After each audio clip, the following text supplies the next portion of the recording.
Api di Bukit Menoreh, karya Singgi Hadi Mintarja. Jilid 233. Satu hal yang rumit, berkata Ki Gede. Ki Panji Wiralaga memang agak ragu-ragu. Tetapi kemudian ia mengatakan juga, satu contoh adalah Ki Tumenggung Surayuda. Ia adalah saudara saya dengan Arya Penangsang, meskipun ia lahir dari ibu yang berbeda. Lahir dari seorang selir, tetapi ia merasa bahwa darah keturunan Demak mengalir di dalam tubuhnya.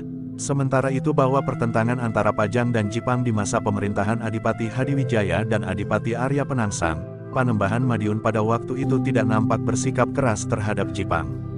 Sedangkan Panembahan Senapati telah membunuh saudara ayahnya itu. Namun ternyata bahwa Panembahan Senapati telah melupakan permusuhan itu dan memberikan tempat yang baik kepada Ki Tumenggung Surayuda, berkata Ki Gede. Ya, Panembahan Senapati telah memberikan pengampunan. Ki Tumenggung termasuk seorang perwira wereda yang dihormati.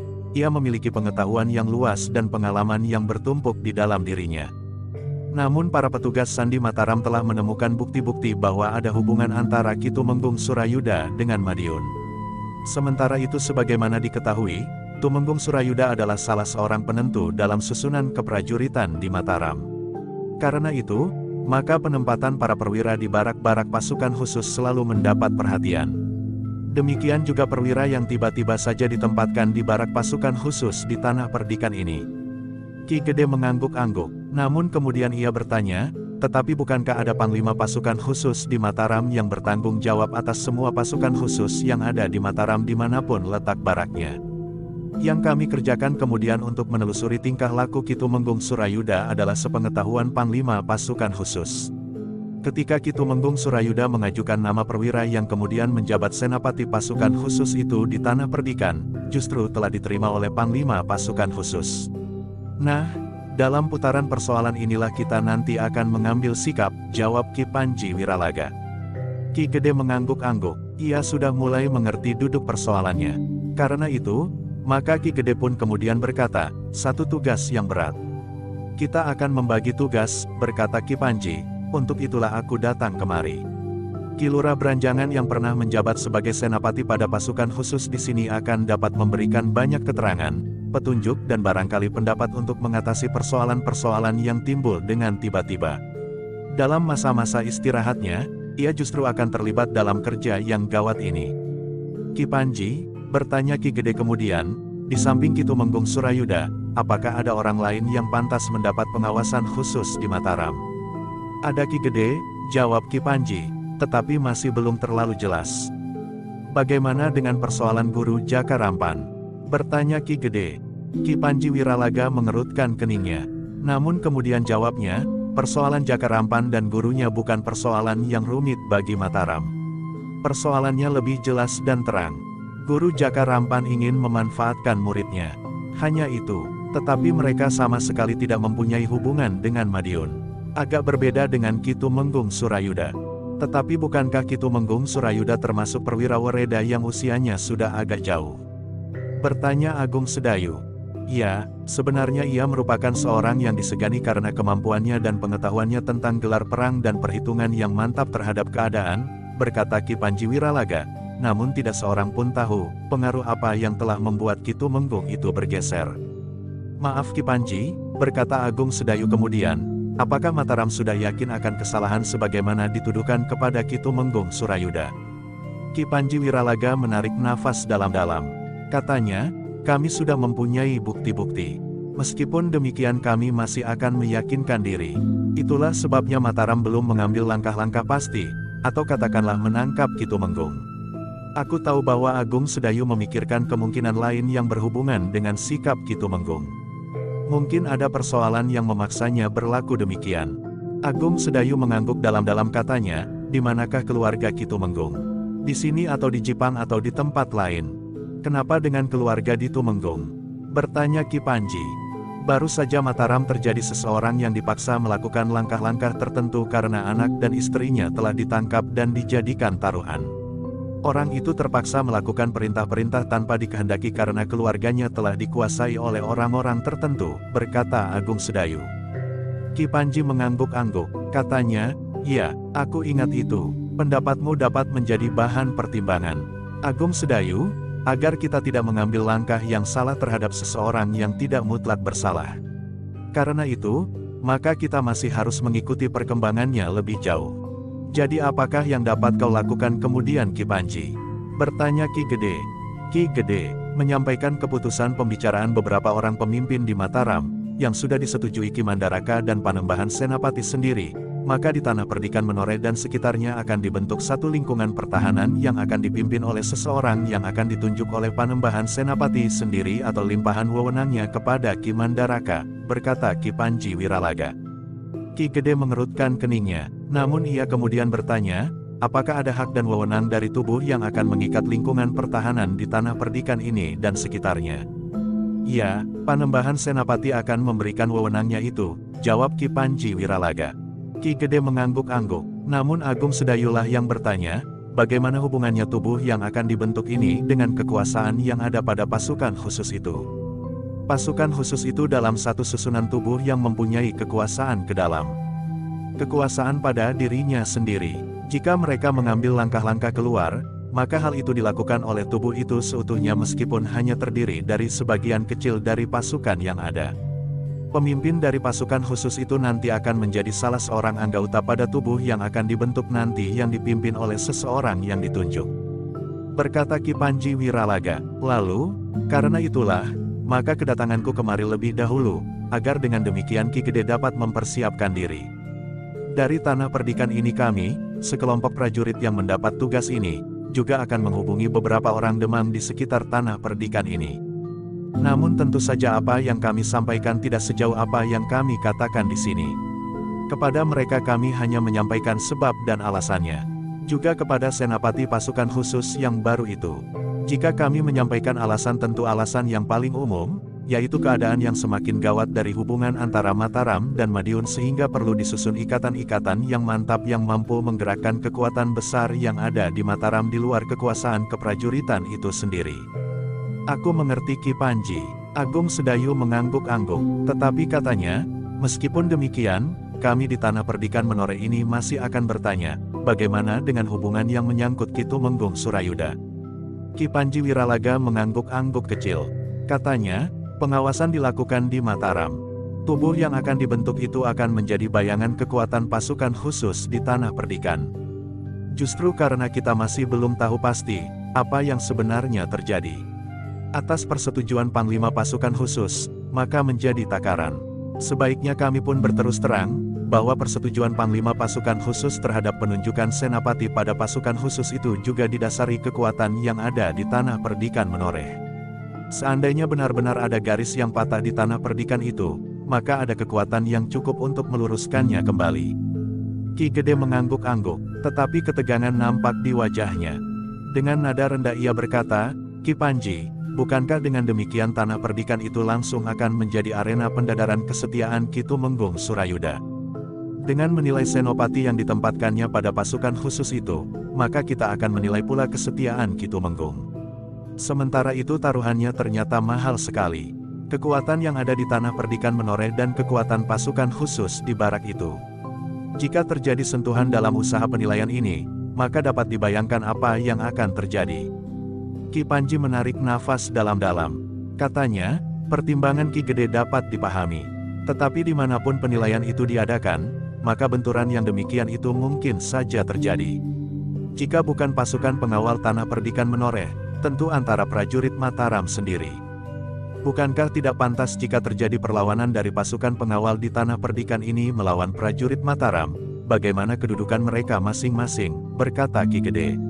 Sementara itu Ki Gede telah menyinggung pula apa yang terjadi di Sangkal Putung. Katanya kemudian, anak laki-laki Ki Demang adalah seorang yang termasuk kurang panjang berpikir. Namun ternyata ia pun tidak menghendaki benturan terjadi melawan para prajurit Mataram. Ki Panji mengangguk-angguk, katanya, kami sangat menghargai sikap itu. Namun justru karena itu, seperti aku katakan, Ki Gede dan para Demang tidak berdiri sendiri. Beberapa orang perwira akan membantu. Dan justru karena itu, kita akan bersama-sama mohon kesediaan Ki Lurah Branjangan untuk terlibat di dalamnya. Bagaimanapun juga, Ki Lurah pernah menjadi bapak pada barak pasukan khusus itu.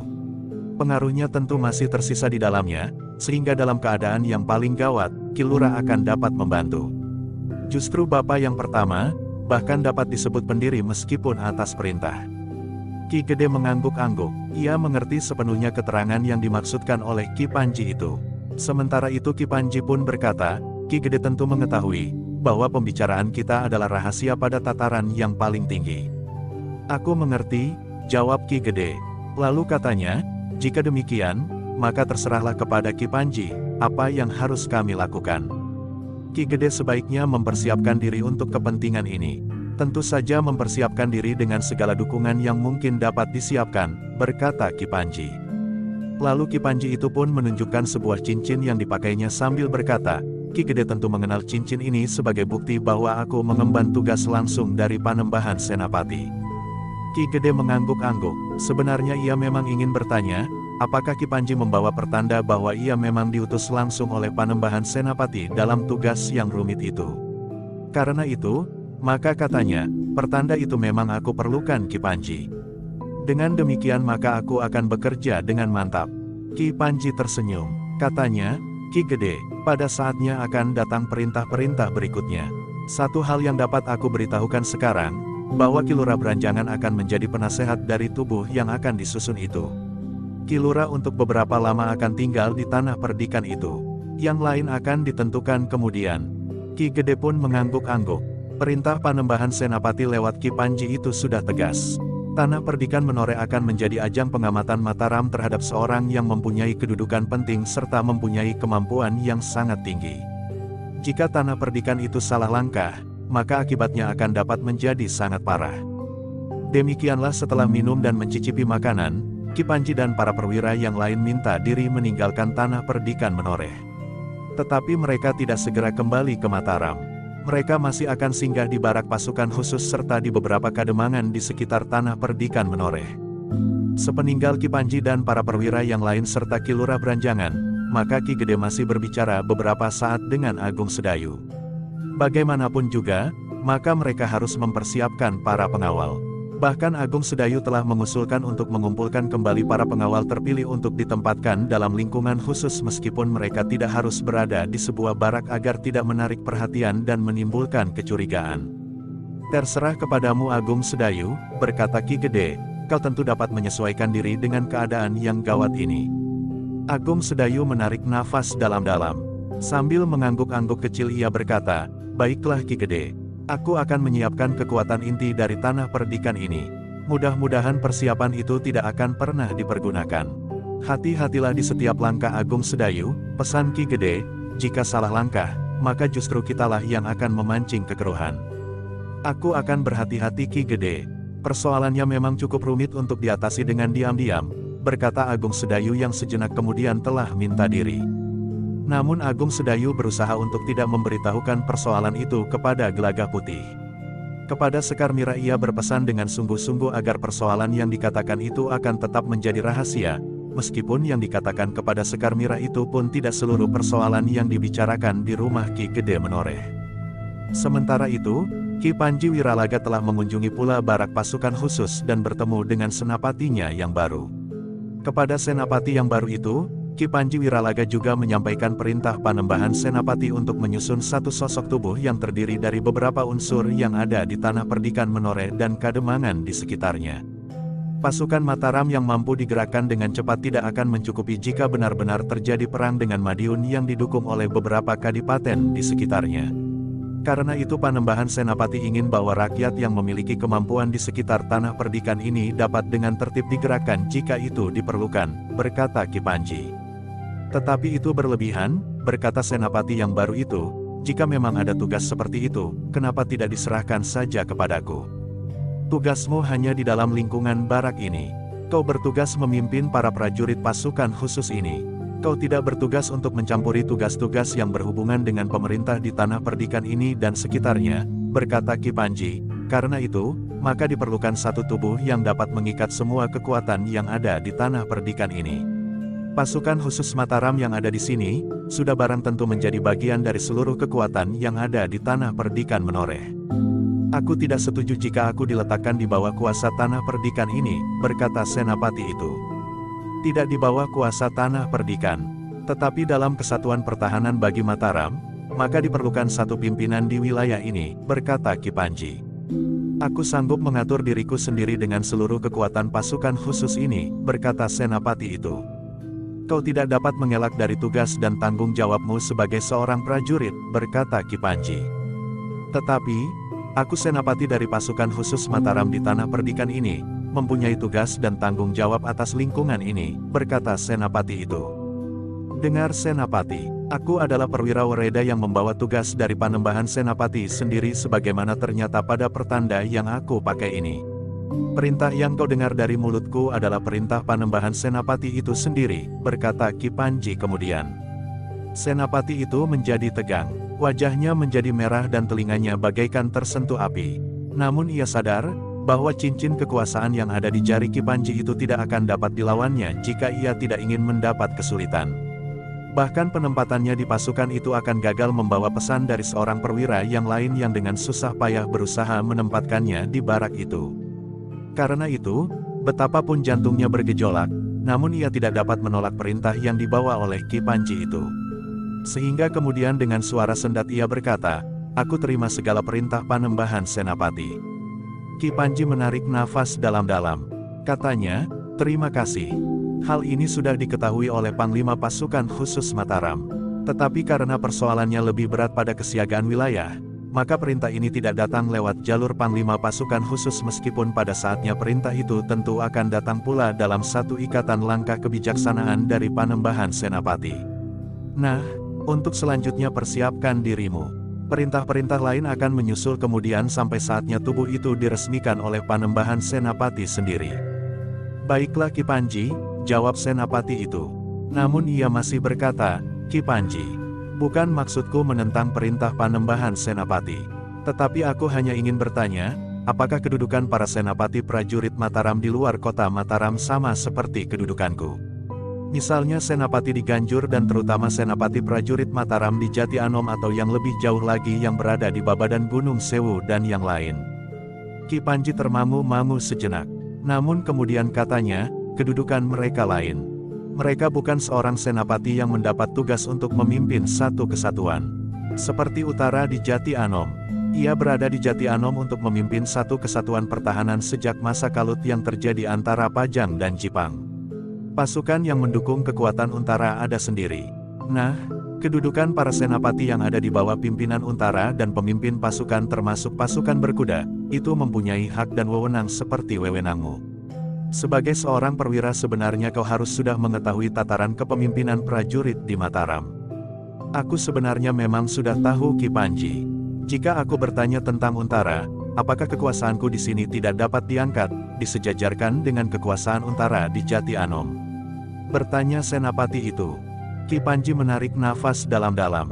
Katanya, "Itu bukan wewenangku untuk menjawab. Karena itu pertanyaanmu akan aku bawa kepada Panembahan Senapati yang tentu akan berbicara dengan Ki Mandaraka, panglimamu dan beberapa orang perwira Wereda dan para pemimpin keprajuritan di Mataram." Senapati itu mengangguk-angguk, namun tiba-tiba saja di dalam hati ia berkata, "Ki Tumenggung Surayuda tentu akan ikut berbicara." Nasihatnya banyak didengar oleh Panembahan Senapati asal tidak hadir Pangeran Singasari atau Pangeran Mangkubumi, yang nampaknya tidak begitu sesuai cara mereka berpikir.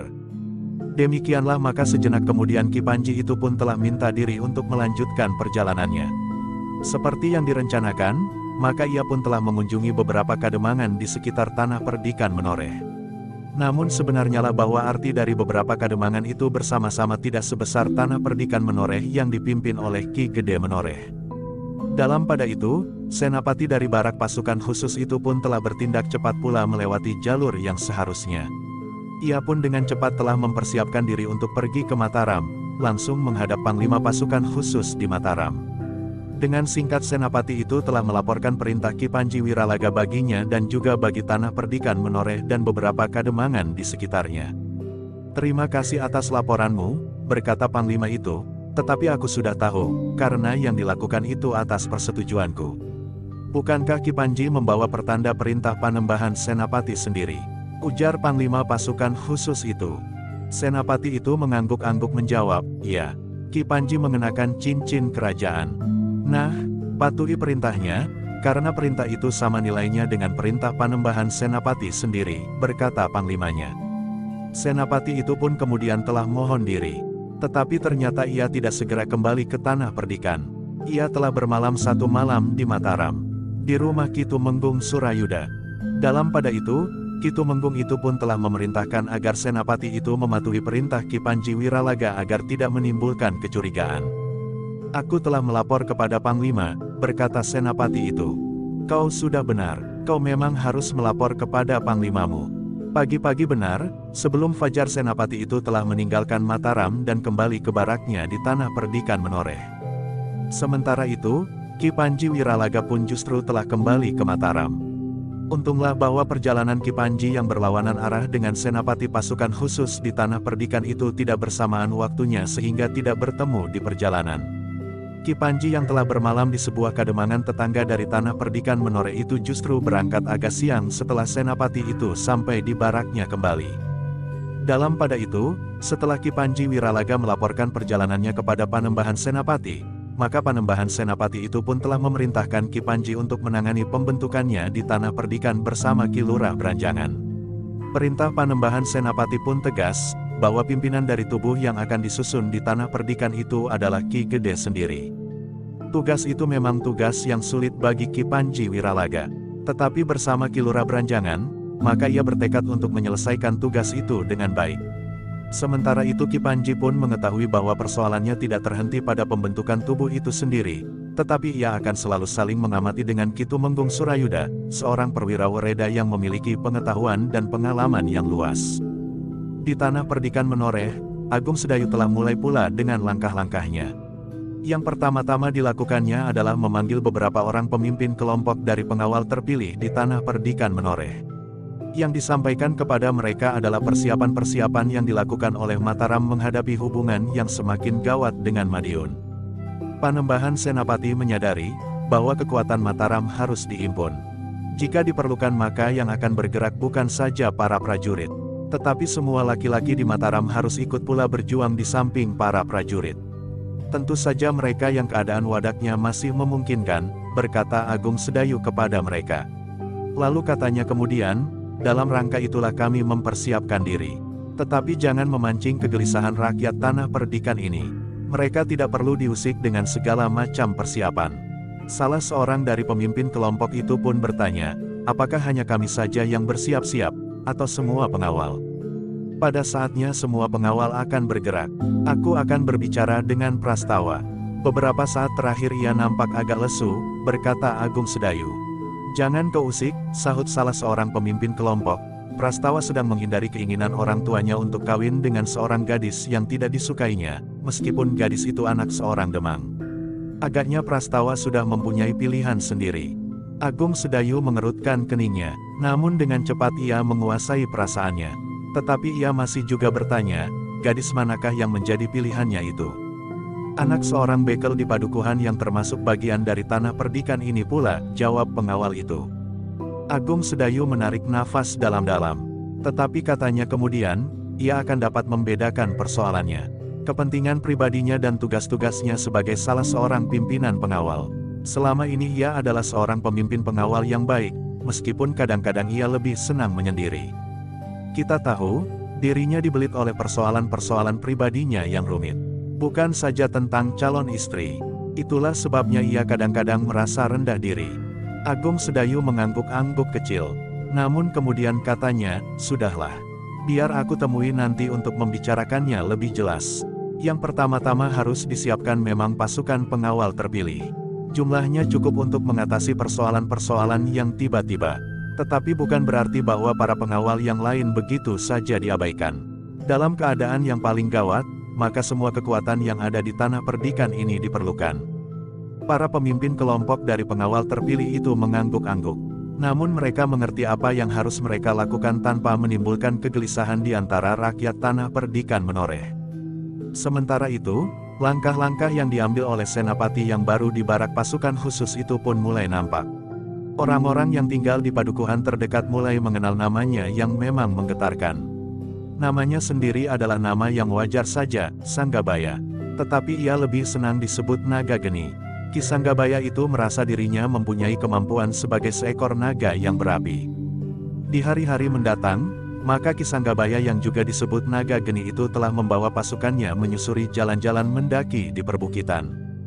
Setelah beberapa lamanya pasukan itu jarang sekali mengadakan latihan-latihan sampai menjelajahi daerah yang jauh dari barak-barak mereka, maka Senapati yang baru itu telah membawa para prajuritnya mengelilingi bukan saja tanah perdikan Menoreh, tetapi juga menembus kademangan-kademangan di sekitarnya. Meskipun latihan itu hanya sekedar berlari-lari, sedangkan latihan-latihan yang sebenarnya juga dilakukan di padang rumput yang memang disediakan bagi barak itu sebagaimana sebelumnya. Namun karena cara latihan yang ditempuh oleh para prajurit di barak itu, maka para pengawal pilihan di tanah perdikan tidak melakukan hal yang sama. Meskipun sebelumnya mereka justru sering melakukannya. Meskipun mereka berlatih bagi kepentingan mereka masing-masing, namun para pengawal di tanah perdikan Menoreh sudah mendapat pesan dari Agung Sedayu, agar mereka sejauh mungkin menghindari salah paham, justru karena Senapati yang baru. Jika pada suatu saat hubungan mereka telah menjadi akrab sebagaimana sebelumnya, maka latihan-latihan itu tidak akan menimbulkan salah paham. Para pengawal pilihan di tanah perdikan justru mengadakan latihan-latihan di padang rumput yang berada di lereng bukit, agak jauh dari barak pasukan khusus Mataram itu. Mereka telah memasang patok-patok kayu untuk memberi tanda-tanda jarak yang harus ditempuh oleh para pengawal di saat berlari-lari mengelilingi padang rumput itu. Mereka pun telah mempergunakan patok-patok dan palang-palang kayu bagi latihan-latihan mereka. Selain alat-alat yang memang sudah ada, maka para pengawal telah menambah beberapa macam alat-alat yang baru, yang akan dapat menambah ragam keterampilan dan ketahanan tubuh mereka. Tetapi para pengawal itu tidak mau menarik perhatian rakyat tanah perdikan dengan latihan-latihan yang lebih banyak, sehingga karena itu, maka segalanya dilakukan sebagaimana biasanya dilakukan. Namun di samping itu, para pengawal pilihan itu diwajibkan menambah latihan-latihan secara pribadi di rumah masing-masing atau di mana saja asal tidak mengganggu dan tidak membuat orang lain gelisah. Mereka yang memiliki sanggar atau ruang-ruang khusus di rumahnya dapat mempergunakan sebaik-baiknya. Sedangkan bagi mereka yang tidak, dapat bergabung dengan kawan-kawan yang memiliki sanggar atau berlatih di malam hari, di halaman atau kebun rumahnya sendiri. Para pengawal itu terutama telah berusaha untuk meningkatkan kemampuan mereka mempergunakan berjenis-jenis senjata, selain meningkatkan kemampuan mereka melawan berjenis-jenis senjata pula.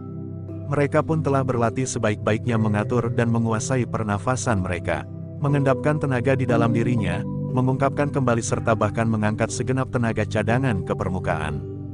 Dalam kesempatan-kesempatan tertentu Agung Sedayu telah memberikan petunjuk-petunjuk yang sangat berarti bagi mereka, sehingga mereka dapat mempergunakan waktu yang singkat untuk meningkatkan ketahanan tubuh dan kemampuan mereka dalam ilmu kanuragan.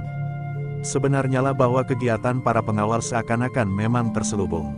Bahkan kemudian bukan saja para pengawal pilihan, tetapi setiap pengawal pun telah mempergunakan waktu mereka yang luang di rumah untuk meningkatkan diri, baik daya tahan maupun kemampuan. Sementara itu, Senapati yang baru itu nampaknya memang ingin menunjukkan kegiatannya yang meningkat. Karena itu, ia seakan-akan telah dengan sengaja menunjukkan kepada rakyat tanah perdikan, bahwa pasukan khusus Mataram di tanah perdikan itu bukan kebanyakan prajurit sebagaimana dikenal orang. Tetapi pasukan khusus tanah perdikan itu benar-benar terdiri dari orang-orang yang memiliki kelebihan. Dalam pada itu, selagi perhatian tanah perdikan Menoreh tertuju kepada para prajurit dari pasukan khusus itu, Ki Lurah Branjangan ternyata telah datang ke tanah perdikan Menoreh. Tetapi tidak bersama Ki Panji Wiralaga. Namun bersamanya telah ikut pula dua orang cucunya, seorang anak muda dan seorang gadis yang meningkat dewasa, sebaya dengan gelagah putih. Kedatangan Ki Lurah itu memang agak mengejutkan bagi tanah perdikan Menoreh. Dengan ramah Ki Gede telah mempersilahkan Ki Lurah Branjangan untuk naik ke pendapa. Ki Gede berusaha untuk menyembunyikan perasaan ingin tahunya, kenapa tiba-tiba saja Ki Lurah itu datang tanpa Ki Panji Wiralaga. Setelah mempertanyakan keselamatan masing-masing, maka Ki Lurah justru telah mendahului sebelum Ki Gede bertanya, "Ki Gede, aku datang membawa bebanku sendiri. Dua orang cucuku ingin berada di tanah perdikan ini barang 1-2 pekan. Sebenarnya tugas yang harus aku lakukan baru akan berjalan 2 pekan mendatang. Ki Panji pun baru akan datang 2 pekan ini. Aku datang mendahului waktu yang ditentukan, karena yang 2 pekan ini ingin aku pergunakan bagi kepentingan pribadiku." Ki Gede mengangguk-angguk, katanya, "Ki Lurah, sebenarnya aku sudah menjadi berdebar-debar. Ki Lurah datang sendiri justru bersama cucu-cucu Ki Lurah. Ki Lurah tertawa, katanya, aku minta maaf Ki Gede. Mungkin kedatanganku membuat Ki Gede bertambah sibuk, karena aku telah membawa 2 orang cucu.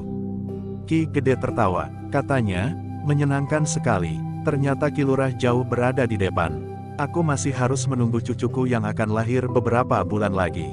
Ki Lurah yang nampaknya tidak terpaut banyak dari umurku, sudah mempunyai cucu sebesar itu. Cerita yang agaknya memang menarik Ki Gede. Aku kawin muda, anakku perempuan, juga kawin muda. Karena itu, cucuku cepat menjadi besar.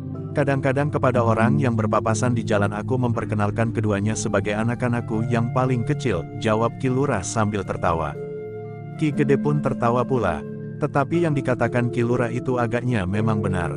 Sementara itu Ki Lurah berkata pula selanjutnya, begitulah Ki Gede, jika Ki Gede tidak berkeberatan, aku ingin berada di sini bersama cucu-cucuku ini menjelang tugas-tugasku yang sebenarnya. Pada saatnya menjelang tugas yang rumit itu, maka cucu-cucuku akan aku bawa ke Mataram. Tentu saja kami tidak berkeberatan Ki Lurah, berkata Ki Gede, tetapi tentu saja, keadaannya jauh berbeda dengan keadaan di Mataram. Di sini segala sesuatunya sangat sederhana. Apa adanya dan tentu jauh lebih sepi dari keadaan di Mataram.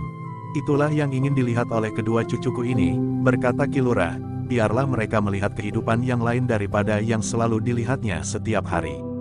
Namun yang dinilainya tidak kalah dari kehidupan orang-orang yang tinggal di kota raja. Kami justru akan bersenang hati, berkata Ki Gede, di sini ada Gelagah Putih, adik sepupu Agung Sedayu yang umurnya tentu tidak terpaut banyak. Ia akan dapat menemani kedua cucu Ki Lurah selama berada di sini. Ki Lurah mengangguk-angguk, katanya, terima kasih Ki Gede. Cucuku yang nakal ini akan melihat satu kehidupan yang lain dari kehidupan di kota raja. Mereka akan dapat melihat para petani yang bekerja keras untuk menghasilkan bahan pangan. Mereka akan dapat melihat hubungan antara sesama yang masih sangat akrab di sini dibandingkan dengan tata kehidupan kota. Kehidupan yang masih lebih mementingkan nilai-nilai persahabatan dan bekerja bersama daripada nilai-nilai kebendaan dan uang. Serta kehidupan yang masih erat sekali hubungannya dengan penciptanya daripada kepentingan-kepentingan lahiriah semata-mata. Mudah-mudahan Ki Lurah akan menemukannya di sini. Kami di sini memang berharap bahwa nilai-nilai seperti itu masih akan dapat tetap dipertahankan meskipun tata kehidupan akan bergerak semakin maju. Langkah-langkah panjang menuju ke peradaban yang lebih tinggi itu diharapkan tidak beranjak dari alas yang kuat dari kehidupan yang pernah ada di bumi ini, berkata Ki Gede. Ternyata Ki Lurah Beranjangan merasa bahwa kedatangan kedua cucunya itu benar-benar akan berarti bagi mereka. Apalagi ketika kemudian Agung Sedayu dan Gelagah Putih datang ke rumah Ki Gede itu pula memenuhi panggilan Ki Gede lewat seorang pengawal. Ki Gede pun kemudian telah memperkenalkan kedua cucu Ki Lurah itu kepada Agung Sedayu dan Gelagah Putih. Bahkan Ki Gede pun kemudian berkata, Gelagah Putih akan dapat menemani kalian melihat-lihat keadaan tanah perdikan ini. Kedua anak muda itu memang melihat Gelagah Putih sekilas. Tetapi nampaknya keduanya sama sekali tidak tertarik untuk memperhatikannya lebih lama lagi. Gelagah Putih di mata mereka memang tidak lebih dari anak padukuhan yang lain yang dilihatnya di sepanjang perjalanan. Agung Sedayu melihat gelagat itu. Tetapi ia tidak menunjukkan sikap yang lain dari sikapnya yang sudah dikenal oleh Ki Lurah Beranjangan. Sambil tersenyum Agung Sedayu berkata, banyak hal yang dapat dilihat di sini tetapi tidak ada di kota raja. Agaknya tanah perdikan ini akan menarik bagi mereka. Ki Lurah mengangguk. Kepada kedua cucunya ia berkata, nah, kalian kini berada di rumah Ki Gede Menoreh yang menjadi pimpinan tertinggi di tanah perdikan ini. Sedangkan Agung Sedayu adalah seorang yang lebih banyak bergerak di bidang pembaharuan dari tanah perdikan ini. Bukan saja susunan tubuh para pengawal dari pimpinan tertingginya sampai pemimpin-pemimpin kelompok di padukuhan-padukuhan, tetapi juga di bidang kesejahteraan. Kalian akan dapat belajar banyak di sini nanti. Demikianlah, maka sejak saat itu, Ki Lurah Beranjangan dan kedua cucunya telah berada di rumah Ki Gede. Ki Lurah telah memberikan gambaran tentang tanah perdikan itu. Diceritakannya tentang sawah yang terbentang, padukuhan-padukuhan sampai di kaki bukit serta lereng-lereng terjal yang berbatu padas. Tetapi juga hutan yang lebat yang terbentang di ngarai dan memanjat sampai puncak bukit. Mata air yang mengalir menuruni tebing dan mengaliri tanah-tanah persawahan. Sedangkan beberapa sungai yang tidak terlalu besar mengalirkan air yang bening. Kau akan dapat melihatnya, berkata Ki Lurah kepada kedua cucunya, Gelaga Putih tentu akan dengan senang hati mengantarmu berjalan-jalan di tanah perdikan ini. Kedua cucu Ki Lurah itu agaknya memang tertarik untuk melihat-lihat. Tetapi cucunya yang laki-laki, yang tertua di antara kedua cucunya itu berkata, menarik sekali. Tetapi tentu lebih senang jika kakek sendiri membawa kami berjalan-jalan. Gelaga Putih adalah anak tanah perdikan ini meskipun ia berasal dari Banyu Asri, berkata kakeknya. Anak padesan itu nampaknya terlalu dungu untuk diajak berbicara tentang hal-hal yang agak rumit. Yang diketahuinya tentu tidak lebih dari cara membajak, menanam padi, membuat bendungan dan barangkali sedikit tentang berburu di hutan-hutan, gumam cucu Ki Lurah Beranjangan itu. Tetapi Ki Lurah Beranjangan tertawa. Katanya, kau akan salah menilai anak itu. Anak itu adalah anak yang memiliki kemampuan dan penalaran yang tinggi. Setinggi-tinggi tingkat penalarannya, ia adalah anak padesaan, berkata cucu perempuan Ki Lurah itu. Ki Lurah menarik nafas dalam-dalam. Ia tidak memberikan keterangan lebih panjang. Ia memang sengaja membawa cucunya untuk mendapatkan kenyataan yang lain dari yang dianggapnya telah diketahuinya. Sehari itu kedua cucu Ki Lurah tetap berada di rumah Ki Gede. Mereka hanya melihat-lihat halaman dan kebun. Berdiri di regol halaman serta melihat-lihat jalan induk yang membujur di depan regol itu. Keduanya memang melihat beberapa pengawal di gardu. Tetapi keduanya tidak menyapa mereka. Baru di hari berikutnya, Agung Sedayu telah mengajak Gelaga Putih pergi ke rumah Ki Gede. Namun di sepanjang jalan Agung Sedayu telah berpesan, agar ia dapat menahan diri. Kedua orang cucu Ki Lurah itu terbiasa hidup di dalam kota dan dalam pergaulan yang berbeda. Mungkin ada beberapa perbedaan sikap dan cara menanggapi satu keadaan. Kau harus berusaha menahan diri. Di sini kau menjadi tuan rumah, sehingga kau harus lebih bersabar, berkata Agung Sedayu. Aku akan mencobanya kakang, jawab Gelaga Putih yang ternyata sudah mulai tersinggung melihat sikap kedua cucu Ki Lurah itu sejak mereka bertemu. Namun ia mengerti pesan kakak sepupunya, karena ia memang harus berusaha untuk menjadi tuan rumah yang baik. Ketika Agung Sedayu dan Gelaga Putih berada di rumah Ki Gede, maka kedua cucu Ki Lurah itu telah dipertemukan langsung dengan Gelaga Putih. Ki Lurah telah memperkenalkan mereka lebih dekat. Ingat namanya, berkata Ki Lurah, cucuku yang laki-laki bernama Teja Prabawa. Raden Teja Prabawa, anak muda itu melengkapi namanya dengan sebutannya sekali. Raden Teja Prabawa, Gelaga Putih mengulang. Ki Lurah Beranjangan hanya tersenyum saja. Sementara itu, ia pun berkata pula, sedangkan cucu perempuanku ini bernama Rara Wulan. Gelaga Putih mengangguk hormat, tetapi ternyata cucu perempuan Ki Lurah itu sama sekali tidak berpaling kepadanya. Tetapi Gelaga Putih sudah mendapat bekal pesan dari Agung Sedayu sehingga karena itu, maka ia sudah mengendalikan dirinya sejak semula. Dalam pada itu Ki Lurah Beranjangan pun berkata, nah, Gelaga Putih, bawalah kedua cucuku itu melihat-lihat tanah perdikan ini. Mudah-mudahan apa yang dilihatnya akan berarti bagi mereka berdua. Tidak perlu tergesa-gesa, karena mereka akan berada di sini agak lama. Sekitar 2 pekan, sehingga banyak kesempatan bagi mereka untuk melihat seluruh tanah perdikan ini. Baik Ki Lurah, jawab Gelaga Putih, mudah-mudahan keduanya kerasan tinggal di tanah perdikan yang sepi ini. Tentu mereka akan kerasan tinggal di sini, jawab Ki Lurah. Banyak hal yang terdapat di tanah perdikan ini, tetapi tidak terdapat di kota raja. Aku sudah siap Ki Lurah. Jika dikehendaki, maka kami akan dapat pergi sekarang, mumpung masih belum terlalu panas, berkata Gelaga Putih. Bagus, jawab Ki Lurah Beranjangan, pergilah. Lalu katanya kepada kedua cucunya, ikutlah dengan Gelaga Putih. Ia akan menunjukkan apa yang belum pernah atau jarang sekali kalian lihat. Kakek tidak pergi bersama kami, bertanya Teja Prabawa. Ki Lurah menggeleng, katanya, kakek sudah terlalu sering melihat tanah perdikan ini. Jika demikian kenapa bukan kakek sendiri yang mengantar kami? Bertanya Rara Wulan. Aku masih akan banyak berbicara dengan Ki Gede menjelang tugasku di sini, berkata Ki Lurah Beranjangan pula.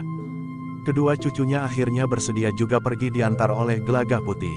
Demikianlah maka sejenak kemudian Gelaga Putih telah minta diri, sementara Ki Lurah Beranjangan dan Agung Sedayu mengantar kedua cucu Ki Lurah itu sampai ke regol.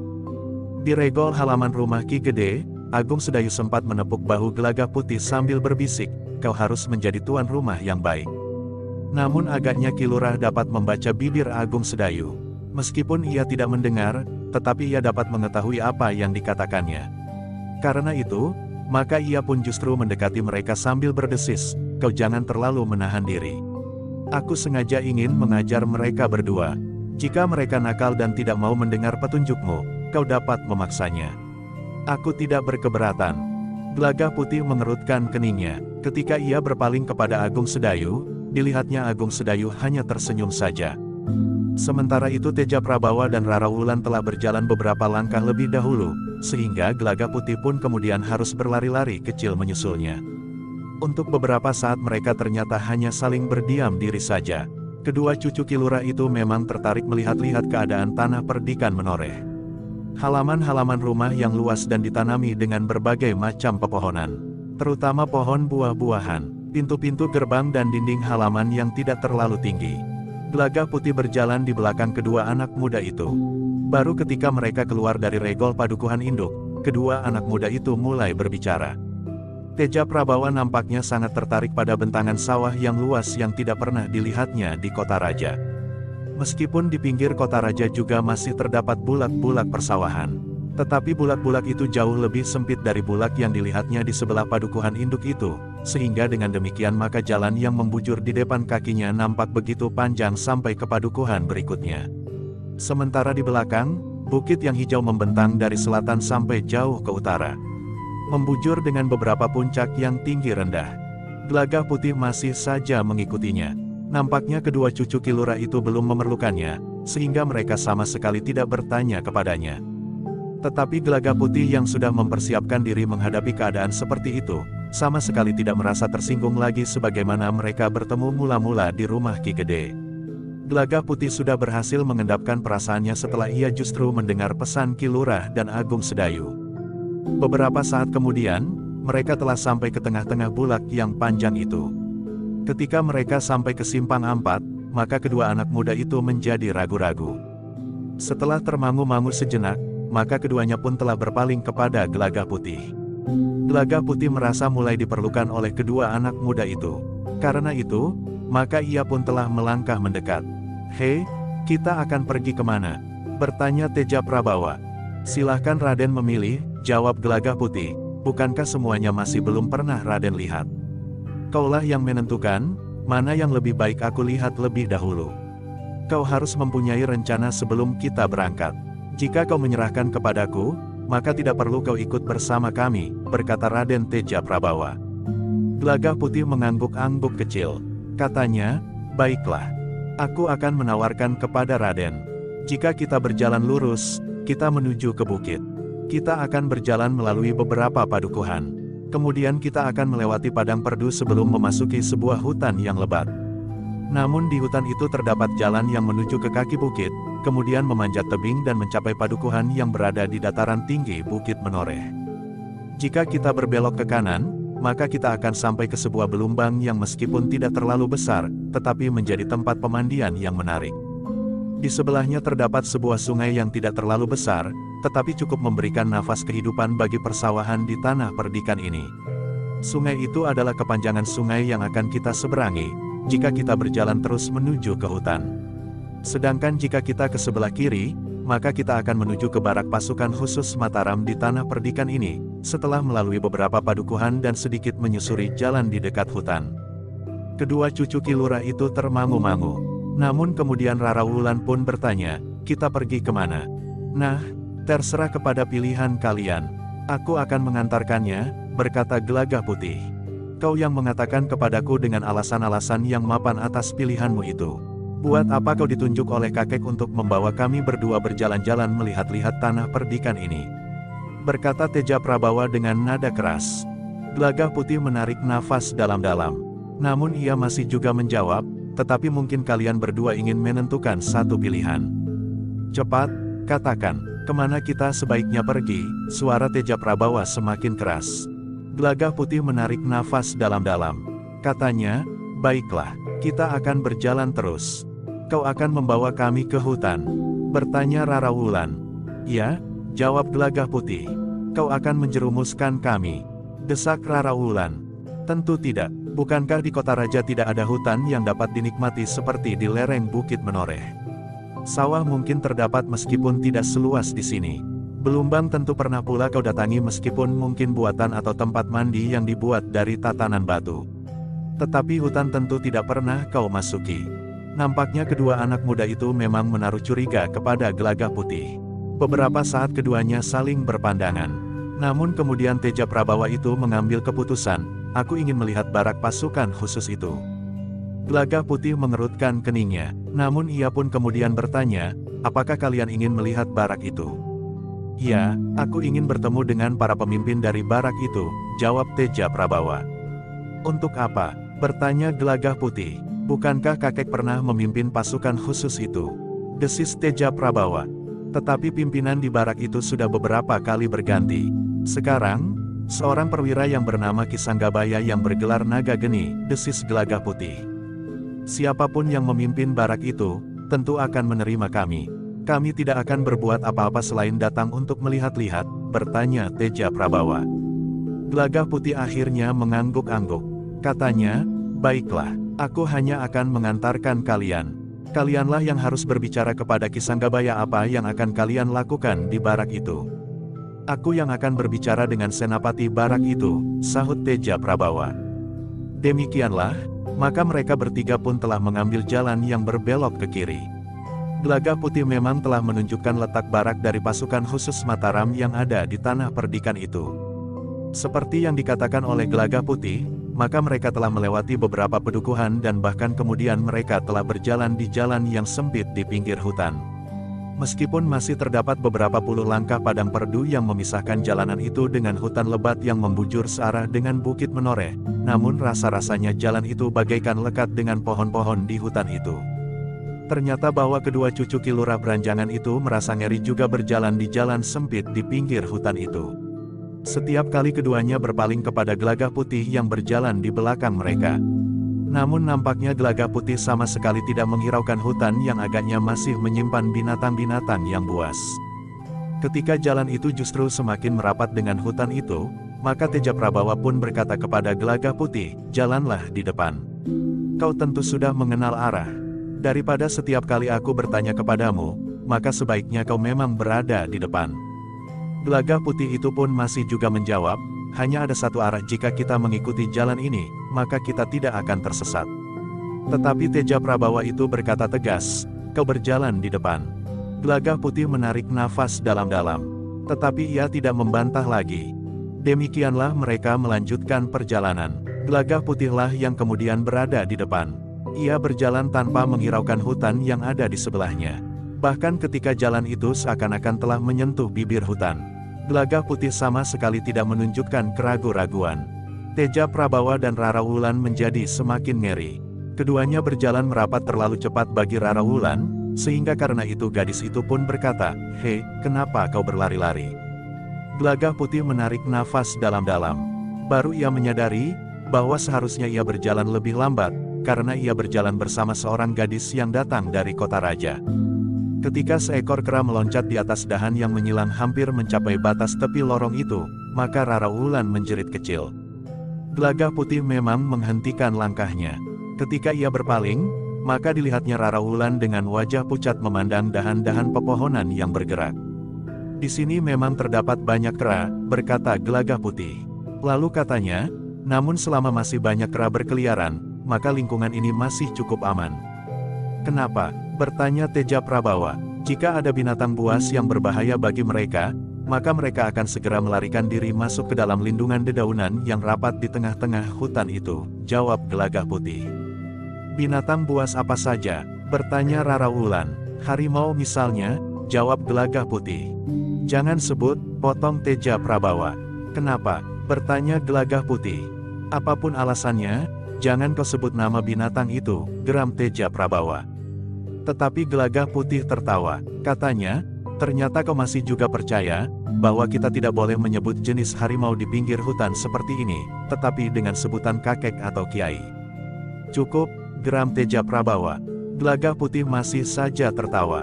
Katanya, seharusnya kau jangan percaya. Aku adalah anak tanah perdikan ini. Aku sudah memahami sifat dan tabiat tanah perdikan ini termasuk hutan dan segala isinya. Termasuk berjenis-jenis binatang buas. Tetapi aku sama sekali tidak menganggap tabu untuk menyebut namanya karena nama itu memang diberikan untuk membedakan berjenis-jenis binatang yang ada. Wajah Raden Teja Prabawa menjadi merah. Sementara itu, Gelaga Putih yang mulai digelitik oleh sifat-sifatnya itu berkata lebih lanjut, "Nah, karena itu, Raden tidak usah takut mendengar aku menyebut harimau loreng, harimau tutul atau harimau kumbang yang sering memanjat di pepohonan dengan kulitnya yang hitam lekam." "Cukup," Raden Teja Prabawa itu justru berteriak, "aku perintahkan kepadamu untuk menutup mulutmu." Gelaga Putih mengangguk dalam-dalam sambil menjawab, "Baiklah Raden. Aku tidak akan menyebutnya lagi. Jika kau sekali lagi menyebutnya, aku mau memukulmu. Aku tahu bahwa sebutan itu tidak akan menimbulkan persoalan apa-apa. Tetapi yang membuat aku marah adalah justru kau telah dengan sengaja melakukan apa yang telah aku larang," berkata Raden Teja Prabawa. "Jangan marah Raden," berkata Gelaga Putih, "kita lebih baik tertawa daripada marah. Kata orang-orang tua, cepat marah akan dapat menimbulkan persoalan tersendiri di dalam diri kita. Tetapi kau telah membuat aku marah. Ternyata kau benar-benar memuakkan. Aku akan mengatakannya kepada kakek Lurah Branjangan, bahwa kau dengan sengaja telah melanggar apa yang tidak aku kehendaki," berkata Teja Prabawa. "Jika demikian, maka sebaiknya aku tidak menyertai Raden jika aku memang memuakkan," berkata Gelaga Putih. "Kau akan kembali?" bertanya Teja Prabawa. "Tidak, aku akan memasuki hutan ini dan akan bercanda dengan binatang-binatang buas yang tidak pernah marah kepadaku," jawab Gelaga Putih. Wajah Teja Prabawa menjadi tegang. Namun kemudian ia masih mengancam, "Kau tahu akibat dari perbuatanmu itu. Jika kakek tahu kau dengan sengaja mempermainkan aku, maka kau akan dapat dihukum gantung." "Oh, sangat mengerikan," jawab Gelaga Putih. "Baiklah. Aku tidak akan mempermainkan Raden, karena sejak semula aku memang tidak berniat berbuat demikian." "Kau harus minta maaf kepadaku," berkata Teja Prabawa, "juga kepada adikku." "Baiklah, aku minta maaf Raden," lalu katanya kepada Rara Wulan, "Aku mohon maaf Rara." "Cepat, berjalanlah," bentak Raden Teja Prabawa. Gelaga Putih pun kemudian telah melangkah melanjutkan perjalanan menyusuri jalan di pinggir hutan itu. Namun ia masih juga sempat berkata, "Raden, aku pernah berkawan dengan seorang anak muda yang barangkali sebaya dengan Raden. Tetapi ia sama sekali tidak pernah merasa takut menghadapi apapun juga. Justru mempunyai keberanian jauh melampaui keberanian anak-anak padukuhan di tanah perdikan ini, termasuk aku. Anak muda itu juga tinggal di kota raja." "Persetan," geram Teja Prabawa. Tetapi tiba-tiba saja ia justru bertanya, "Jadi kau kira aku tidak mempunyai keberanian seperti anak-anak padukuhan di tanah perdikan ini, he? Atau kau kira aku kalah dari anak-anak muda lain dari kota raja? Kawanmu tentu anak kota raja tetapi yang datang dari padesan. Jika ayahnya seorang pekerja atau seorang juru taman atau seorang pekatik yang mencari rumput bagi kuda seorang bangsawan, maka ia pun tentu nampak lebih berani karena kekasarannya. Tetapi kau kira yang nampak kasar itu tentu lebih baik. Mungkin bagi mata orang-orang padukuhan seperti kau hal itu berlaku. Kau terlalu biasa melihat anak-anak muda yang kasar dan tidak mengenal unggah-ungguh." Gelaga Putih tidak menjawab, tetapi ia pun telah berjalan menuju ke barak pasukan khusus. Karena itu, ketika ia tersenyum, maka kedua anak muda yang diantarkannya itu tidak melihatnya. Di belakang Gelaga Putih, Raden Teja Prabawa dan Rara Wulan berlari-lari kecil mengikutinya. Bahkan pada jarak tidak lebih dari selangkah, suara angin yang bergaung di hutan itu memang membuat bulu tengkuk mereka meremang. Adalah di luar kehendak mereka sendiri ketika mereka membayangkan binatang-binatang buas yang berkeliaran di tengah-tengah hutan itu. Namun beberapa saat kemudian, jalan pun menjadi semakin jauh dari hutan itu. Padang perdu yang membentang di antara jalan yang mereka lalui dengan hutan itu pun menjadi semakin luas. Bahkan sejenak kemudian, jalan itu pun telah memasuki bulak-bulak persawahan. Ketika Raden Teja Prabawa dan Rara Wulan melihat seorang petani bekerja di sawahnya, maka mereka pun telah menarik nafas dalam-dalam. Apalagi ketika mereka melihat seorang yang lain dan yang lain lagi. Rasa-rasanya mereka telah berada kembali di lingkungan kehidupan manusia setelah untuk beberapa saat lamanya mereka berada di dunia binatang-binatang buas. Tetapi mereka mulai berpikir, bahwa jika mereka kembali ke padukuhan induk, maka mereka akan berjalan melalui jalan itu lagi. "Tentu ada jalan lain," berkata Raden Teja Prabawa di dalam hatinya, meskipun mungkin agak jauh. Namun Raden Teja Prabawa itu tidak dapat memikirkannya lebih panjang. Ketika mereka mulai memasuki padukuhan, maka Rara Wulan pun mulai memperkatakan kebiasaan orang-orang padukuhan itu. Padukuhan ini nampak bersih kakang, desis Rara Wulan. Teja Prabawa mengerutkan keningnya, namun ia pun mengakui bahwa padukuhan-padukuhan di tanah perdikan itu pada umumnya nampak bersih meskipun padukuhan-padukuhan itu dihuni bukan oleh orang-orang kaya. Rumah-rumah yang tidak terlalu besar yang nampak terawat, halaman yang bersih dan regol yang rapi. Tetapi ketika mereka sekali lagi memasuki bulak yang agak panjang, maka Rara Wulan mulai mengeluh. Katanya, "Aku lelah kakang." Teja Prabawa mengerutkan keningnya, namun ia pun kemudian bertanya kepada Gelagah Putih, "He, apakah perjalanan kita masih jauh?" "Tidak," jawab Gelagah Putih, "kita akan memasuki padukuhan di seberang bulak pendek ini. Kemudian diantara oleh sebuah bulak pendek lagi, maka kita akan sampai ke satu lingkungan yang dipisahkan oleh padang rumput yang tidak terlalu luas.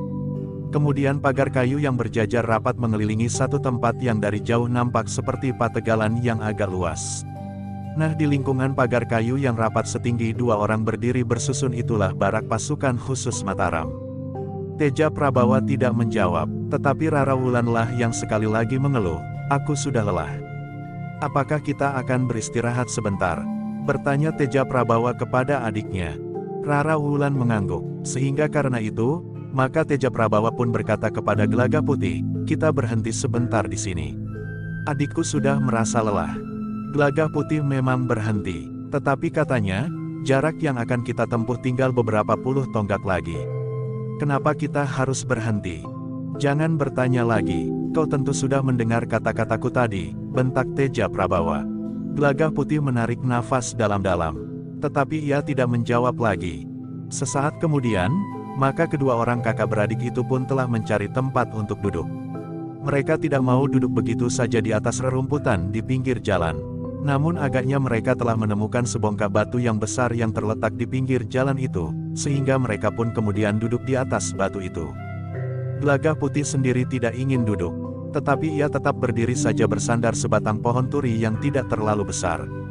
Ketika kemudian 2 orang anak muda lewat sambil memanggul cangkul tanpa mengenakan baju, sementara kakinya penuh dengan lumpur, Gelagah Putih sempat menyapa mereka. "Masih sepagi ini kalian telah selesai bekerja di sawah?" bertanya Gelagah Putih. "Tinggal sisa kerja kemarin," jawab salah seorang di antara mereka. Namun anak muda itu pun bertanya, "Apa kerjamu di sini?" "Mengantar kedua cucu Ki Lurah Beranjangan yang ingin pergi ke barak," jawab Gelagah Putih. Kedua anak muda itu mengangguk-angguk. Tetapi ketika keduanya memandang kedua cucu Ki Lurah, maka kedua cucu Ki Lurah itu sama sekali tidak memandang mereka. Ketika mereka kemudian berpaling lagi kepada Gelagah Putih, maka Gelagah Putih hanya dapat mengangkat bahunya. Kedua anak muda yang kotor oleh lumpur itu tersenyum. Hampir berbareng mereka berkata, "Sudahlah Gelagah Putih. Silahkan," jawab Gelagah Putih, "apakah kalian akan singgah di sungai?" "Ya, kami akan mandi dahulu," jawab seorang di antara mereka. "Bagaimana dengan Pliridanmu?" bertanya Gelagah Putih kemudian. Anak muda itu tertawa, katanya, "Aku sudah tidak telaten lagi. Belumbangku di pinggir kali di halaman kakek itu sudah mulai panen. Beruntung kau mempunyai tanah di pinggir kali, sehingga kau dapat membuat belumbang yang setiap kali tinggal memungut ikannya," sahut Gelagah Putih. Kedua anak muda itu tertawa, namun mereka pun segera meninggalkan tempat itu. Ketika mereka sekali berpaling kepada kedua cucu Ki Lurah Beranjangan itu, maka Teja Prabawa sedang memandang mereka pula. Namun cepat-cepat ia telah melemparkan pandangan matanya ke kejauhan. Gelagah Putih hanya tersenyum saja melihat tingkah laku kedua orang anak muda dari kota raja yang masih menganggap dirinya orang berderajat tinggi, sementara Gelagah Putih yang pernah mengenal dengan akrab Raden Rangga, dapat membedakan sifat anak-anak muda dari kota raja itu. Bahkan Ki Lurah Beranjangan sendiri sama sekali tidak lagi memiliki sifat-sifat tinggi hati seperti kedua cucunya itu, berkata Gelagah Putih di dalam hatinya. Lalu katanya pula kepada diri sendiri, mungkin karena anak Ki Lurah Beranjangan adalah ibu anak-anak muda itu. Sementara anak-anak muda itu telah memiliki sifat ayahnya. Tiba-tiba saja Gelagah Putih ingin mengetahui, siapakah ayah dari kedua orang anak muda itu. Agaknya baik Agung Sedayu maupun Ki Gede masih belum bertanya tentang ayah kedua anak muda yang tinggi hati dan tidak dapat dengan cepat menyesuaikan diri dengan lingkungannya itu. Tetapi Gelagah Putih segera menanyakannya langsung kepada kedua anak muda itu.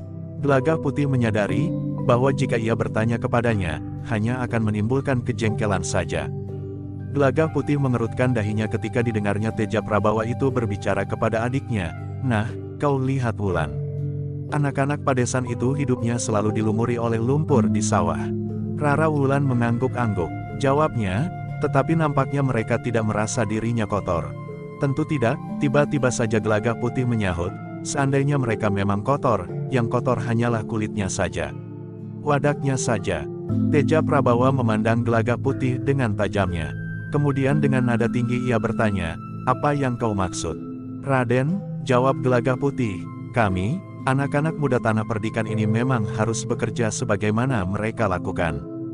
Aku pun pada saat-saat tertentu harus turun ke sawah, membajak, meratakan dengan garu dan kerja-kerja berat lainnya untuk menyiapkan lahan sehingga perempuan-perempuan pada saatnya turun untuk memanen padi. Jika padi sudah mulai tumbuh maka kami pun pada saat-saat tertentu harus turun pula untuk menyiangi. Kerja itu memang membuat tubuh kami kotor, tetapi hanya tubuh kamilah yang dikotori oleh lumpur sawah. Sedangkan jiwa kami anak-anak padesan, aku kira sama saja dengan anak-anak muda di mana-mana. Jiwa kami dapat kotor, tetapi juga mungkin bersih. Kau ingin mengatakan bahwa jiwa anak-anak padesan lebih bersih dari jiwa anak-anak kota raja. Tiba-tiba saja Raden Teja Prabawa membentak. Gelagah Putih menggeleng. Jawabnya, bukankah sudah aku katakan, bahwa jiwa kami anak padesan sama saja dengan jiwa anak dimanapun mereka tinggal. Dapat bersih dan dapat juga kotor. Masalahnya adalah masalah yang sangat pribadi. Tetapi jangan dikira bahwa lingkungan dan pergaulan tidak akan mempengaruhi warna jiwa kita. Tiba-tiba saja Teja Prabawa itu bangkit berdiri. Selangkah ia maju sambil berkata, kau mencoba menggurui aku he. Gelagah Putih justru tertawa. Katanya, tidak Raden, tentu aku tidak akan dapat menggurui Raden. Jika aku mengucapkannya, rasa-rasanya aku memang sedang menghafal nasihat-nasihat yang pernah diberikan oleh Ki Gede kepada kami. Karena itu apa yang aku katakan lebih banyak aku tujukan kepada diriku sendiri. Raden Teja Prabawa menggeretakkan giginya. Tetapi ia tidak menjawab lagi. Tetapi kepada adiknya ia berkata, apakah kau masih lelah? Jika tidak akan berjalan lagi, bukankah jaraknya sudah tidak begitu jauh? Rara Wulan mengangguk. Ia pun kemudian bangkit berdiri, mengibaskan kainnya dengan tangannya. Jawabnya, marilah, aku sudah tidak letih lagi. Ketiga anak muda itu pun kemudian telah melanjutkan perjalanan mereka menyusuri bulak yang tidak begitu panjang. Ketika mereka memasuki sebuah padukuhan lagi, maka mereka melihat seperti padukuhan-padukuhan yang pernah mereka lewati. Padukuhan itu pun nampak bersih. Beberapa orang yang berpapasan dengan mereka, dengan ramahnya menyapa Gelagah Putih. Namun kedua orang cucu Ki Lurah itu tidak pernah menghiraukan mereka. Tetapi orang-orang padukuhan itu mengerti, bahwa kedua orang itu tentu anak-anak muda dari kota raja menilik pakaian yang mereka kenakan. Karena itu, maka mereka sama sekali tidak merasa berkecil hati melihat sikap mereka berdua. Sejenak kemudian, maka mereka bertiga telah keluar dari pintu gerbang padukuhan itu dan sekali lagi memasuki bulak yang tidak begitu panjang. Dari kejauhan mereka sudah melihat satu lingkungan yang terpisah, yang dari kejauhan nampak seperti pategalan dengan pepohonan yang lebih jarang dari sebuah padukuhan. Bahkan ketika mereka sudah berjalan memasuki bulak pendek itu, mereka telah melihat dinding kayu yang diatur rapat. Balok-balok yang tidak begitu besar berjajar dan diikat dengan tali icuk yang kuat. Di beberapa bagian, terutama di dekat pintu gerbang utama dan pintu-pintu gerbang butulan, dindingnya dibuat dari batu bata yang besar-besar. Namun setiap saat, bangunan barak pasukan khusus itu masih saja mengalami perbaikan-perbaikan meskipun perlahan-lahan. Beberapa saat kemudian, mereka telah sampai ke sebuah lapangan rumput yang cukup luas. Di belakang lapangan rumput itulah terletak pintu gerbang utama barak pasukan khusus itu, sehingga lapangan rumput itu seakan-akan merupakan halaman depan yang luas dari barak itu. Namun di belakang barak itu, meskipun juga diantarai oleh lapangan rumput, terdapat hutan yang tidak terlalu lebat yang memanjat perbukitan dan gumuk-gumuk kecil. Namun semakin tinggi hutan itu memanjat perbukitan, maka hutan itu pun menjadi semakin lebat pula. Gelagah Putih yang mengantarkan cucu Ki Lurah itu telah membawa kedua anak muda itu menuju ke pintu gerbang utama. Dua orang prajurit yang bertugas berdiri di sebelah-menyebelah pintu gerbang itu dengan tombak di tangan. Ketika ketiga anak muda itu mendekati pintu gerbang, Maka seorang di antara kedua prajurit yang bertugas itu telah menyapa, Gelagah Putih. "Kau mau kemana?" Gelagah Putih tersenyum. Ia sudah mengenal prajurit dari pasukan khusus itu. Kecuali dalam tugas-tugas tertentu di tanah perdikan itu mereka sering bertemu. Anak muda yang bertugas itu adalah anak muda yang berasal dari tanah perdikan Menoreh yang tergabung di dalam pasukan khusus itu. "Aku mengantarkan kedua cucu Ki Lurah Branjangan," jawab Gelagah Putih. "Cucu Ki Lurah Branjangan?" bertanya prajurit itu. "Ya," jawab Gelagah Putih, "mereka ingin bertemu dengan senapati yang baru itu." "Untuk apa? Apakah mereka mendapat pesan dari Ki Lurah?" bertanya prajurit itu. "Bertanyalah sendiri kepada mereka," jawab Gelagah Putih. Prajurit itu memandang Teja Prabawa dan Rara Wulan berganti-ganti. Namun kemudian ia pun bertanya, "Apakah keperluan kalian bertemu dengan senapati?" Raden Teja Prabawa memang agak menjadi bingung untuk menjawab. Ia memang tidak mempunyai keperluan khusus dengan pimpinan pasukan khusus Mataram di tanah perdikan itu. Tetapi ia sudah berdiri di muka barak itu, sementara prajurit yang bertugas di pintu gerbang itu pun telah bertanya pula kepadanya. Karena itu, maka ia pun telah menjawab, "Asal saja, aku hanya ingin bertemu." Prajurit yang bertugas itu termangu-mangu. Dengan nada heran ia bertanya pula, "Hanya karena ingin bertemu begitu saja?" Biasanya senapati tentu menanyakan, apakah kepentingan seseorang yang akan menemuinya. Pada hari-hari terakhir, senapati nampak sangat sibuk. Bukan hanya mengenai latihan-latihan dan penempaan pasukan, tetapi hubungan dengan Mataram pun berjalan lebih sering dari biasanya. Teja Prabawa termangu-mangu sejenak. Namun kemudian katanya, "Aku adalah cucu Ki Lurah Branjangan. Bukankah kakek pernah berada di barak ini? Aku hanya sekedar ingin melihat-lihat saja." Prajurit itu termangu-mangu. Namun kemudian seorang perwira muda yang kebetulan mendengar pembicaraan itu pun berkata, "Jadi keduanya adalah cucu Ki Lurah Branjangan?" "Ya," jawab prajurit yang bertugas. "Baiklah, biar aku yang menyampaikan kepada senapati. Tetapi aku tidak tahu, apakah mereka berdua akan dapat diterima atau tidak," berkata perwira muda itu. Ketika ia melangkah meninggalkan pintu gerbang menuju ke barak khusus yang dipergunakan oleh senapati yang lebih senang disebut Nagageni itu bekerja, seorang perwira muda yang lain, yang kebetulan adalah adik Nagageni, menyusulnya. "Siapa mereka, he?" bertanya adik Nagageni itu. "Cucu Ki Lurah Branjangan," jawab perwira muda itu. "Ki Lurah Branjangan yang menurut pendengaranku pernah memimpin pasukan khusus ini?" bertanya adik senapati Nagageni itu pula. "Ya, bukan sekedar memimpin, tetapi Ki Lurah Branjangan adalah seorang prajurit yang telah menyusun dan membentuk pasukan khusus ini pada saat-saat Mataram bangkit," jawab perwira muda itu. "Siapa gadis itu?" bertanya adik senapati. "Sudah aku katakan, cucu Ki Lurah," jawab perwira muda itu. "Kau kenal gadis itu?" bertanya adik Nagageni. Perwira muda itu menggeleng. Katanya, "Aku baru melihat mereka di Regol.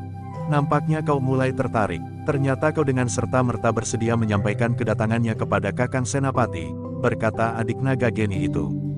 Perwira muda itu justru terhenti. Dipandanginya adik Nagageni itu dengan tajamnya. Dengan suara berat ia menyahut, "Kau kira aku laki-laki seperti kau yang langsung tertarik kepada seorang gadis begitu melihatnya?" Perwira muda adik Nagageni itu termangu-mangu sejenak. Namun kemudian ia berdesis, "Tetapi gadis itu sangat cantik. Jika demikian, kau sajalah yang menghadap Senapati Nagageni.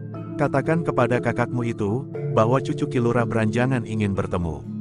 Mereka tidak mempunyai keperluan khusus selain sekedar ingin melihat-lihat. Nah, terserah kepadamu. Mudah-mudahan kau mendapat tugas dari kakakmu untuk mengantar keduanya berjalan-jalan di barak ini," berkata perwira muda itu. Adik Nagageni berpikir sejenak. Namun tiba-tiba saja ia bertanya, "Di mana keduanya sekarang?"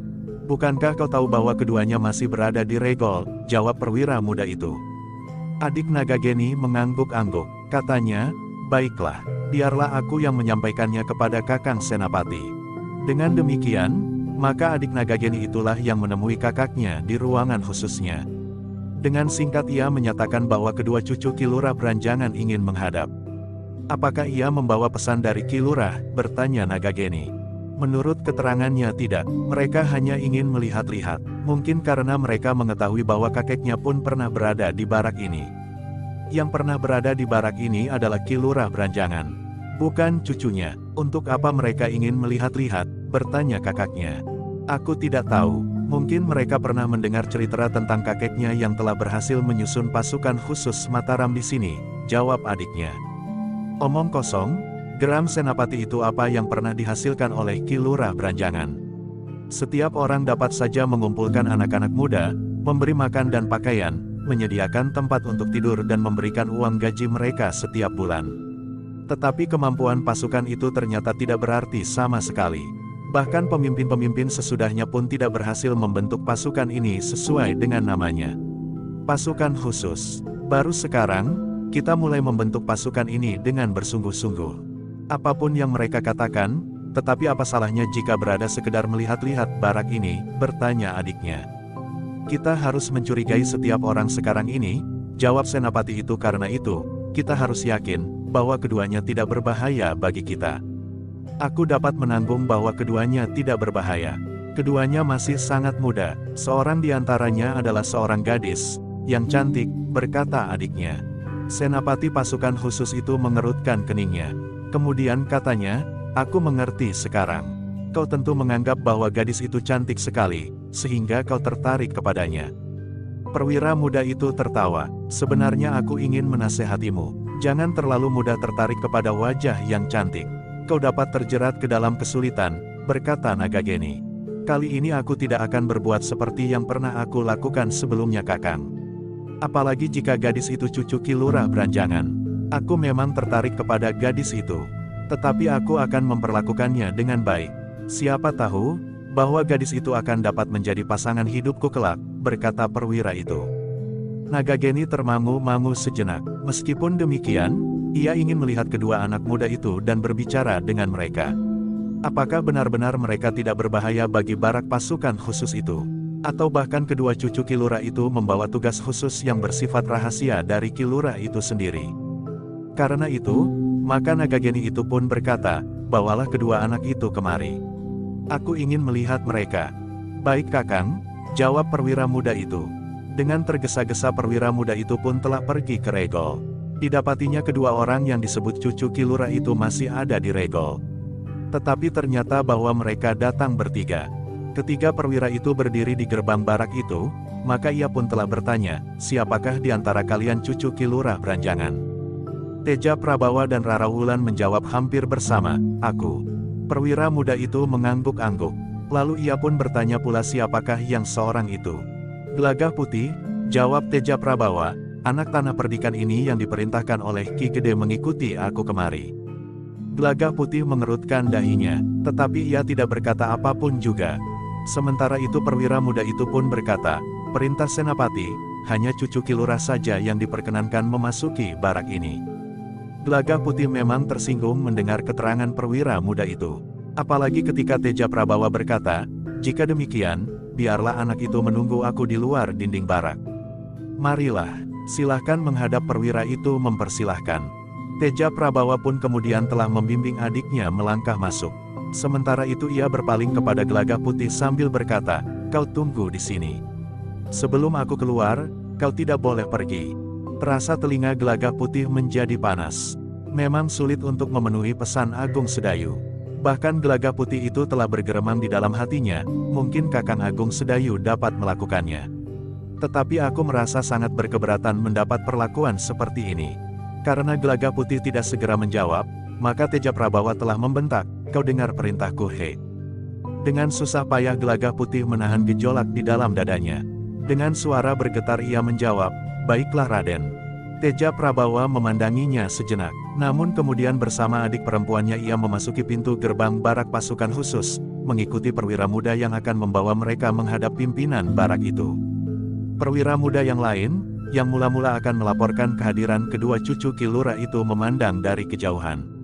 Ia sempat tersenyum sendiri melihat tingkah laku adik Senapati yang memimpin pasukan khusus Mataram di tanah perdikan itu. Demikianlah, maka kedua cucu Ki Lurah telah dibawa menghadap Senapati yang memimpin barak pasukan khusus itu. Setelah berbicara beberapa patah kata, serta beberapa pertanyaan Senapati itu sudah dijawab, maka Senapati yang mempunyai pengenalan yang tajam itu pun segera mengetahui bahwa kedua orang itu memang tidak berbahaya sama sekali. Bahkan ada kesan bahwa keduanya adalah anak-anak muda yang manja, yang tidak banyak mengetahui lingkungan di luar dinding rumahnya. Namun akhirnya senapati itu bertanya, "Maaf anak-anak muda, yang kalian katakan selalu kakek kalian, Ki Lurah Branjangan. Bolehkah aku mengetahui, siapakah ayah kalian?" "Ayahku adalah seorang pejabat di Istana Panembahan Senapati. Sedang kakekku, ayah dari ayahku adalah seorang tumenggung," jawab Teja Prabawa. "Oh, jadi kakekmu yang satu lagi dari aliran darah ayahmu adalah seorang tumenggung?" bertanya senapati itu. "Satu jabatan yang tinggi," berkata senapati itu selanjutnya. "Ya," jawab Teja Prabawa, "tumenggung memang kedudukan yang tinggi. Tetapi kakekku dari jalur ibuku, meskipun hanya berpangkat lurah, tetapi kakek agak lebih dekat dengan Panembahan Senapati itu sendiri daripada orang lain yang meskipun telah tinggi pangkatnya." "Ya, aku tahu, di saat-saat Mataram bangkit berdiri, kakekmu itu telah ikut bekerja keras membuka alas Mentaok. Itulah sebabnya kakekmu merupakan orang yang sangat dekat dengan Panembahan Senapati itu sendiri. Demikian pula saat-saat pasukan khusus ini dibentuk," berkata senapati itu pula. Raden Teja Prabawa mengangguk-angguk. Ia ikut berbangga bahwa senapati itu mengakui peranan kakeknya pada pasukan khusus di barak itu. Dalam pada itu, maka senapati itu pun kemudian telah memerintahkan kepada perwira muda yang kebetulan adalah adiknya itu, "Bawalah keduanya melihat-lihat. Hati-hati, jangan memasuki tempat-tempat yang memang dianggap rahasia." "Baik senapati," jawab perwira muda itu, yang kemudian berkata kepada Raden Teja Prabawa dan Rara Wulan, "Marilah kita berjalan-jalan."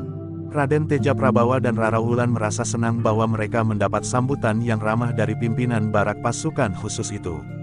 Sehingga di dalam hati Raden Teja Prabawa dan adiknya itu berkata, kalau saja anak tanah perdikan itu melihat sambutan dari para pemimpin barak itu, maka ia tidak akan dapat menyombongkan diri lagi. Demikianlah, maka mereka pun kemudian telah menelusuri lorong-lorong yang terdapat di barak pasukan khusus itu. Mereka melihat-lihat barak-barak yang dibangun di antara halaman yang ditumbuhi pepohonan yang hijau. Kemudian beberapa sanggar khusus yang dipergunakan untuk latihan-latihan berat. Sementara itu, di bagian tengah dan belakang dari barak itu terdapat lapangan rumput yang meskipun tidak terlalu luas, namun mencukupi untuk mengadakan latihan-latihan dalam kelompok-kelompok dengan berbagai macam peralatan. Sementara itu, di luar barak, Gelagah Putih dengan jantung yang berdegupan semakin keras justru karena itu menahan diri. Jika ia tidak mengingat pesan kakak sepupunya, maka rasa-rasanya ia tidak akan menyiksa diri menunggu di depan barak itu. Padahal Ki Lurah Branjangan sendiri telah berpesan, agar suatu saat jika perlu ia dapat berbuat sesuatu untuk sedikit memberikan pengalaman bagi kedua cucunya itu. Dalam pada itu, prajurit yang bertugas, yang kebetulan telah mengenalnya itu telah bertanya kepadanya, "Kenapa kau hanya menunggu di luar?" Sikapnya tidak menyenangkan meskipun keduanya adalah cucu Ki Lurah Branjangan. Agaknya Ki Lurah juga tidak menyukai sikapnya itu. Itulah sebabnya ia telah membawa kedua cucunya itu kemari, agar mereka mendapatkan satu pengalaman baru dalam hidupnya, berkata Gelagah Putih. "Bawa saja mereka masuk ke dalam hutan," berkata prajurit itu, "bawalah mereka ke tempat yang banyak terdapat binatang buasnya, biar mereka tahu siapa sebenarnya mereka itu." "Rasa-rasanya aku pun ingin berbuat demikian," jawab Gelagah Putih, "tetapi Kakang Agung Sedayu terlalu sabar. Ia berpesan kepadaku, agar aku tetap berlaku baik sebagai tuan rumah." Prajurit itu tertawa, katanya, "Agung Sedayu memang orang aneh. Tetapi siapa yang dapat berlaku sebagaimana kakak sepupumu itu?" Gelagah Putih menarik nafas dalam-dalam. Namun dengan menahan gejolak di dalam dirinya, Gelagah Putih itu pun kemudian menjatuhkan dirinya dan duduk bersandar dinding dekat kawannya yang bertugas. "Hei, jangan duduk di situ," berkata kawannya yang bertugas, "kau akan diusir. Duduklah agak ke sana, jangan terlalu dekat dengan dinding." "Kau akan mengusir aku?" bertanya Gelagah Putih. "Bukan aku, tetapi kawanku ini," jawab prajurit itu sambil berpaling kepada kawannya yang berdiri di sisi lain dari pintu gerbang itu. Tetapi kawannya itu pun hanya tersenyum saja tanpa menjawabnya. Gelagah Putih yang sudah terlanjur duduk itu tidak segera bangkit. Tetapi ia menjawab, "Aku mempunyai tugas untuk menunggu kedua cucu Ki Lurah Branjangan." Kawannya pun kemudian hanya tertawa saja. Sedangkan Gelagah Putih tidak lagi menghiraukan apa saja. Bahkan ia pun telah memejamkan matanya, seolah-olah ia akan tidur sambil bersandar dinding. Dalam pada itu, Raden Teja Prabawa telah berjalan-jalan mengelilingi barak pasukan khusus itu bersama adiknya, diantar oleh seorang perwira muda yang dengan sangat ramah, bahkan agak berlebih-lebihan telah menerangkan berbagai macam bangunan yang ada di barak itu. Mereka pun telah memasuki lapangan berlatih bagi pasukan khusus itu, dan bahkan sanggar-sanggar yang dipergunakan untuk melakukan latihan-latihan yang berat. Ternyata bahwa perwira muda itu, bukan saja ingin menunjukkan berbagai macam kelengkapan yang ada di barak itu sebagai alasan untuk dapat berjalan-jalan lebih lama dengan Rara Wulan, namun ia pun telah berusaha untuk menunjukkan kelebihannya dalam olah kanuragan. Karena itu, maka ketika mereka berada di sanggar yang cukup besar yang terdapat di salah satu sudut halaman barak itu, perwira itu berkata, "Marilah. Kita dapat mempergunakan segala peralatan ini untuk bermain-main. Aku kira kita juga mendapat kesempatan untuk melakukannya." Lalu ia pun bertanya kepada Raden Teja Prabawa, "Marilah. Sekali-sekali kita berlatih bersama." Keringat dingin telah membasahi punggung Teja Prabawa. Ia bukan seorang yang memiliki ilmu yang cukup baik. Meskipun ia juga berlatih olah kanuragan, namun melihat peralatan yang ada di barak itu, ia menjadi gelisah, bahwa ilmu yang dimilikinya itu tidak berarti sama sekali di hadapan seorang perwira muda pasukan khusus yang terkenal itu. Seandainya yang ada di barak itu adalah Gelagah Putih, maka ia akan dengan bangga menunjukkan kemampuannya. Karena Teja Prabawa tidak segera menyahut, maka perwira muda itu mendesaknya, "Marilah. Kita hanya sekedar bermain-main." Tetapi Raden Teja Prabawa itu menggeleng. Katanya, "Aku masih terlalu letih. Silahkan, barangkali aku perlu melihat tingkat kemampuan para perwira di barak ini." Perwira muda itu termangu-mangu sejenak. Namun keinginannya untuk menunjukkan kemampuannya tidak dapat ditahankannya. Karena itu, maka ia pun kemudian berkata, "Baiklah. Aku akan bermain-main sendiri. Tetapi kalian, jangan mentertawakannya. Ilmuku masih terlalu dangkal. Jangan terlalu merendah," berkata Raden Teja Prabawa. Perwira itu pun kemudian telah bersiap. Ia pun mengangguk kepada kedua cucu Ki Lurah itu berganti-ganti. Kemudian ia mulai membuka langkah sambil menggerakkan tangannya perlahan-lahan mengembang dan terangkat semakin tinggi, sehingga kemudian kedua telapak tangannya pun telah terkatup sambil bergerak turun perlahan-lahan. Di muka dadanya kedua tangan itu telah terurai lagi. Satu tangan kemudian telah mengepal, sementara tangan yang lain tetap terbuka dengan jari-jari yang merapat. Kemudian dengan satu hentakan, tangan yang mengepal itu memukul ke depan, sementara sebelah kakinya telah melangkah setengah langkah sambil menekuk lututnya, sedangkan tangannya yang lain ditariknya di samping lambungnya. Baru kemudian, perwira itu mulai dengan melepaskan beberapa unsur gerak dari ilmunya. Semakin lama semakin cepat, sehingga akhirnya, perwira itu tidak lagi nampak wujudnya di mata kedua cucu Ki Lurah. Perwira muda itu telah berubah bagaikan bayangan yang berterbangan, bahkan seolah-olah tidak lagi menjejak tanah. Sekali bahkan perwira muda itu telah melenting dan hinggap pada patok-patok yang dibuat dari batang pohon kelapa yang utuh dengan tinggi yang tidak sama. Kaki perwira itu seolah-olah mampu melekat pada tempat yang disentuhnya. Raden Teja Prabawa memang menjadi sangat heran melihat kemampuan perwira muda itu. Untunglah bahwa ia tidak bersedia untuk mengadakan latihan bersama, karena ilmu mereka memang tidak seimbang. Rara Wulan yang serba sedikit juga mempelajari ilmu kanuragan benar-benar telah dicengkam oleh keheranan melihat ketangkasan perwira muda itu. Rasa-rasanya ia memang belum pernah melihat kemampuan seseorang yang demikian tinggi. Ia pernah mendengar betapa kakeknya, Ki Lurah Beranjangan memiliki ilmu yang tinggi. Tetapi kedua cucunya itu belum pernah mendapat kesempatan untuk melihatnya. Karena itu, maka anak muda itu menyaksikan unsur-unsur gerak perwira muda itu dengan mata yang bagaikan tidak berkedip. Beberapa saat kemudian, gerak itu pun semakin susut pula. Perwira muda itu telah meloncat dari patok-patok batang kelapa dan bergerak dengan tangkasnya di lantai sanggar. Namun kemudian, ia telah sampai pada akhir permainannya. Perwira muda itu telah berdiri tegak. Tangannya mulai bergerak perlahan-lahan, terangkat dan kemudian mengatup di depan dadanya, kemudian perlahan-lahan turun dan dengan lemah tergantung di sisi tubuhnya seakan-akan kedua tangannya itu telah terlepas dari penguasaannya. Ketika perwira muda itu kemudian mengangguk hormat, maka kedua cucu Ki Lurah itu telah bertepuk tangan. Mereka benar-benar merasa kagum melihat ilmu kanuragan yang sangat tinggi dari perwira muda itu. "Luar biasa," desis Rara Wulan di luar sadarnya. Perwira muda itu mengangguk hormat sambil berkata, "Memang tidak begitu berarti." Tetapi Teja Prabawa menyahut, "Aku belum pernah menyaksikan tingkat ilmu setinggi itu." "Tentu ilmu kanuraganmu jauh lebih tinggi dari ilmuku itu," sahut perwira muda itu. Raden Teja Prabawa memang ragu-ragu untuk mengaku.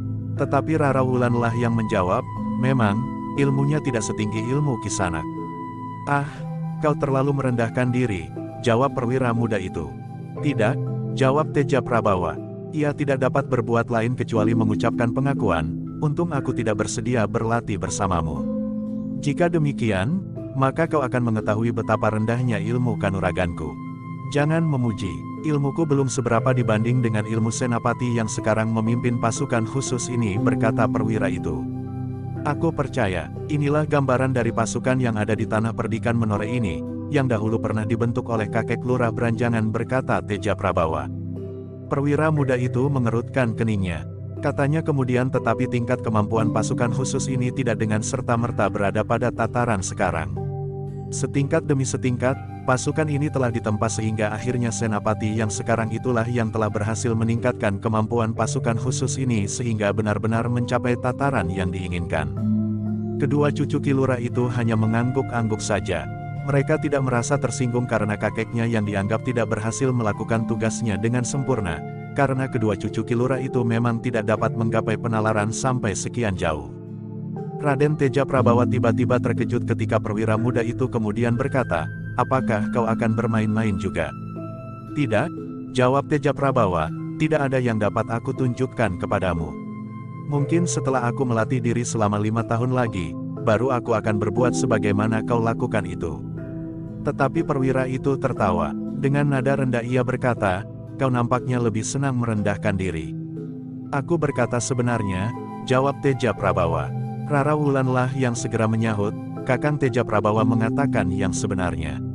Kami kagum melihat kemampuanmu yang berada di luar jangkauan nalarku. Perwira itu tertawa semakin keras. Lalu katanya, baiklah, jika kalian tidak ingin bermain-main di sanggar ini, marilah, kita akan melanjutkan langkah kita melihat-lihat barak ini. Namun agaknya kita sudah mengelilingi seluruh bagian dari barak ini. Mereka bertiga pun kemudian telah melangkah keluar dari sanggar. Beberapa orang prajurit muda yang sedang tidak bertugas telah memandangi kecantikan Rara Wulan dengan tatapan mata yang hampir tidak berkedip. Namun dalam pada itu, perwira muda, adik senapati dari pasukan khusus itu tiba-tiba telah membentak mereka, "Hei, apa yang kau lihat? Pergi, apakah kau tidak mempunyai pekerjaan lain kecuali termangu-mangu seperti itu?" Para prajurit itu pun kemudian telah dengan tergesa-gesa melangkah tercerai-berai. Namun seorang perwira yang lebih tua dari adik senapati itu justru telah datang mendekat sambil bertanya, "Kenapa kau berteriak-teriak?" Mereka tidak tahu adat. Aku mengantarkan 2 orang cucu Ki Lurah Branjangan yang ingin melihat-lihat barak ini, tetapi mereka menganggap keduanya seperti tontonan. Seolah-olah mereka tidak pernah melihat orang dari kota raja, jawab perwira muda itu. Perwira yang lebih tua itu mengerutkan keningnya. Namun kemudian ia pun mengangguk hormat kepada kedua cucu Ki Lurah Branjangan itu sambil berkata, "Maaf anak-anak muda. Aku tidak tahu sebelumnya." Kedua cucu Ki Lurah itu pun mengangguk hormat pula. Teja Prabawa itu pun bertanya kepada perwira yang lebih tua itu, "Kisanak juga anggota pasukan khusus?" "Ya," jawab perwira itu, "aku telah berada di sini sejak pasukan ini disusun." "Perwira muda yang membawamu berkeliling itu termasuk orang baru di sini. Ia dipindahkan kemari beberapa bulan yang lalu. Tetapi aku adalah orang yang telah berada di sini sejak Ki Lurah memimpin pasukan khusus ini." Kedua cucu Ki Lurah itu mengangguk-angguk. Nampaknya perwira itu pun menarik perhatian mereka. Sementara perwira itu pun berkata lebih lanjut, "Ki Lurah adalah salah seorang perwira yang luar biasa. Jarang ada senapati yang memiliki kemampuan sebagaimana Ki Lurah. Tetapi agaknya Ki Lurah sudah tua sekarang ini. Kakek ada di sini, di tanah perdikan ini," berkata Teja Prabawa. "Oh, di mana? Apakah Ki Lurah ada di barak ini sekarang?" bertanya perwira itu. "Tidak, kakek ada di rumah Ki Gede," jawab Teja Prabawa. "Jadi kalian datang ke barak ini berdua saja?" bertanya perwira itu. "Tidak, kami telah diantar oleh anak padukuhan induk," jawab Teja Prabawa. "Siapa?" bertanya perwira itu. "Gelagah Putih," jawab Teja Prabawa, anak muda yang nampaknya sangat dungu tetapi sombong. "Gelagah Putih, maksudmu Gelagah Putih sepupu Agung Sedayu?" bertanya perwira itu. Teja Prabawa termangu-mangu. Namun jawabnya, "Mungkin. Di rumah Ki Gede memang ada orang yang bernama Agung Sedayu, yang nampaknya sudah kenal baik dengan kakek." "Tentu," jawab perwira itu, Agung Sedayu adalah salah seorang dari antara para pelatih di barak ini. Agung Sedayu adalah seorang yang memiliki ilmu yang sangat tinggi. Sedangkan Gelagah Putih itu adalah sepupunya. Ia pun seorang yang berilmu tinggi pula. Teja Prabawa termangu-mangu. Namun perwira muda itu pun kemudian berkata, "Sudahlah. Kita akan menemui Kakang Senapati." Perwira yang lebih tua itu mengerutkan keningnya. Perwira muda itu merasa bahwa dirinya adalah saudara pimpinan tertinggi di barak itu, sehingga sikapnya pun kadang-kadang menjadi agak berlebih-lebihan. Perwira tua itu tidak berkata apapun lagi. Sementara itu kedua cucu Ki Lurah itu telah minta diri dan melangkah bersama dengan perwira muda itu menuju ke barak khusus pimpinan tertinggi barak pasukan khusus itu. Orang tua itu memang sering membual, berkata perwira muda itu, "Apakah kau percaya bahwa Gelagah Putih yang mengantarkanmu itu berilmu tinggi?" Teja Prabawa tertawa, katanya, "Ia anak dungu, yang diketahui tidak lebih dari membajak di sawah dan mengotori dirinya dengan lumpur." Perwira muda itu pun tertawa pula. Lalu katanya, "Kalian tidak perlu kembali bersama mereka. Aku akan mengantarkan kalian sampai ke padukuhan induk." "Lalu, bagaimana dengan anak itu?" bertanya Teja Prabawa. "Biarlah seorang prajurit memerintahkannya pergi," berkata perwira itu. Teja Prabawa mengangguk-angguk, katanya, "Baiklah, aku juga menjadi muak melihatnya." Demikian mereka mendekati barak khusus bagi pimpinan barak itu, maka perwira muda itu memang telah memerintahkan seorang prajurit yang bertugas untuk menemui Gelagah Putih di luar barak. Namun adalah di luar dugaan, bahwa tiba-tiba saja Harawulan bertanya, "Tetapi bukankah kita berangkat bersama anak itu? Kakek dan Ki Gede mempercayakan kita kepadanya." Wajah perwira muda itu menegang sejenak. Namun kemudian katanya, "Tentu tidak apa-apa. Kecuali jika kalian nanti pulang hanya berdua. Kasihan anak itu, karena ia akan dimarahi oleh Ki Lurah Beranjangan dan Ki Gede. Tetapi jika kalian kembali bersamaku, maka mereka tentu tidak akan marah karena mereka tentu lebih percaya kepada seorang perwira dari pasukan khusus ini daripada seorang anak padukuhan." Harawulan termangu-mangu sejenak. Namun perwira itu bertanya lagi, "Kau jangan terpengaruh oleh bualan orang tua itu. Coba renungkan, apakah masuk akal bahwa Agung Sedayu, anak tanah perdikan ini menjadi salah seorang pelatih dari pasukan khusus ini? Bukankah bualannya itu telah merendahkan martabat Ki Lurah Beranjangan?" "Ya," sahut Teja Prabawa, "biarlah anak itu pergi." Harawulan tidak bertanya lagi. Ia memang tidak dapat berbuat banyak selain mengikuti saja perintah kakaknya. Demikianlah mereka menghadap senapati pasukan khusus itu untuk menyatakan terima kasih kedua cucu Ki Lurah itu yang telah mendapat kesempatan untuk melihat-lihat barak pasukan khusus Mataram di tanah perdikan. "Kami kira, kami sudah merasa cukup untuk hari ini. Mungkin pada kesempatan lain, kami akan datang berkunjung lagi," berkata Teja Prabawa. "Kapan saja, silahkan datang," berkata senapati itu. "Salamku buat Ki Lurah Beranjangan. Jika sempat, aku juga mempersilahkan Ki Lurah untuk melihat-lihat barak ini yang sudah menjadi semakin berkembang." "Terima kasih," berkata Teja Prabawa, "kami akan segera mohon diri." Sebelum senapati itu menjawab, maka adiknya telah mendahuluinya, "Aku akan mengantarkannya kembali ke padukuhan induk." "Bukankah ia datang dengan seorang pengantar?" bertanya senapati itu. "Ya, Harawulanlah yang menyahut." Namun tiba-tiba ia pun telah terdiam sambil menundukkan kepalanya. Sementara itu perwira muda itu pun berkata, "Pengantar itu sudah aku suruh pulang. Biarlah ia tidak terlalu lama menunggu di sini." Senapati itu mengangguk-angguk, lalu katanya, "Tetapi kau harus segera kembali. Tugas-tugasmu tidak boleh kau abaikan. Sementara itu serahkan kelompokmu kepada wakilmu." Demikianlah, maka perwira itu telah memberikan beberapa pesan kepada wakil pemimpin kelompoknya. Dengan tergesa-gesa ia pun kemudian telah bersiap untuk mengantarkan kedua cucu Ki Lurah itu kembali ke padukuhan induk. "Maaf, karena kalian mengunjungi barak prajurit, maka kami tidak memberikan hidangan kepada kalian. Makanan dan minuman yang ada tidak pantas disuguhkan kepada tamu-tamu yang terhormat, sehingga agaknya justru lebih baik tidak sama sekali," berkata perwira muda itu. "Ah, tidak apa," sahut Teja Prabawa, "sambutan yang ramah ini telah melampaui segala jenis hidangan apapun juga." Bertiga mereka pun kemudian telah melangkah menuju ke pintu gerbang. Tetapi ketika mereka keluar dari pintu gerbang itu, mereka terkejut. Mereka masih melihat Gelagah Putih duduk bersandar dinding dengan mata terpejam. "Hei, kenapa anak itu belum pergi?" bertanya perwira muda itu. "Ia tertidur sejak tadi," Ketika seorang prajurit membawa perintah kepadanya untuk kembali mendahului kedua cucu Ki Lurah Branjangan, anak itu sudah tidur pulas, jawab prajurit yang bertugas. Kenapa kau biarkan ia bersandar dinding? Bukankah tidak ada orang yang boleh berkeliaran di dekat dinding barak ini? Bertanya perwira itu. Bukankah ia datang untuk mengantarkan kedua cucu Ki Lurah Branjangan? Prajurit itu ganti bertanya. Baiklah, biarlah ia tidur, jangan kau bangunkan. Kedua cucu Ki Lurah itu akan aku antarkan pulang, berkata perwira itu.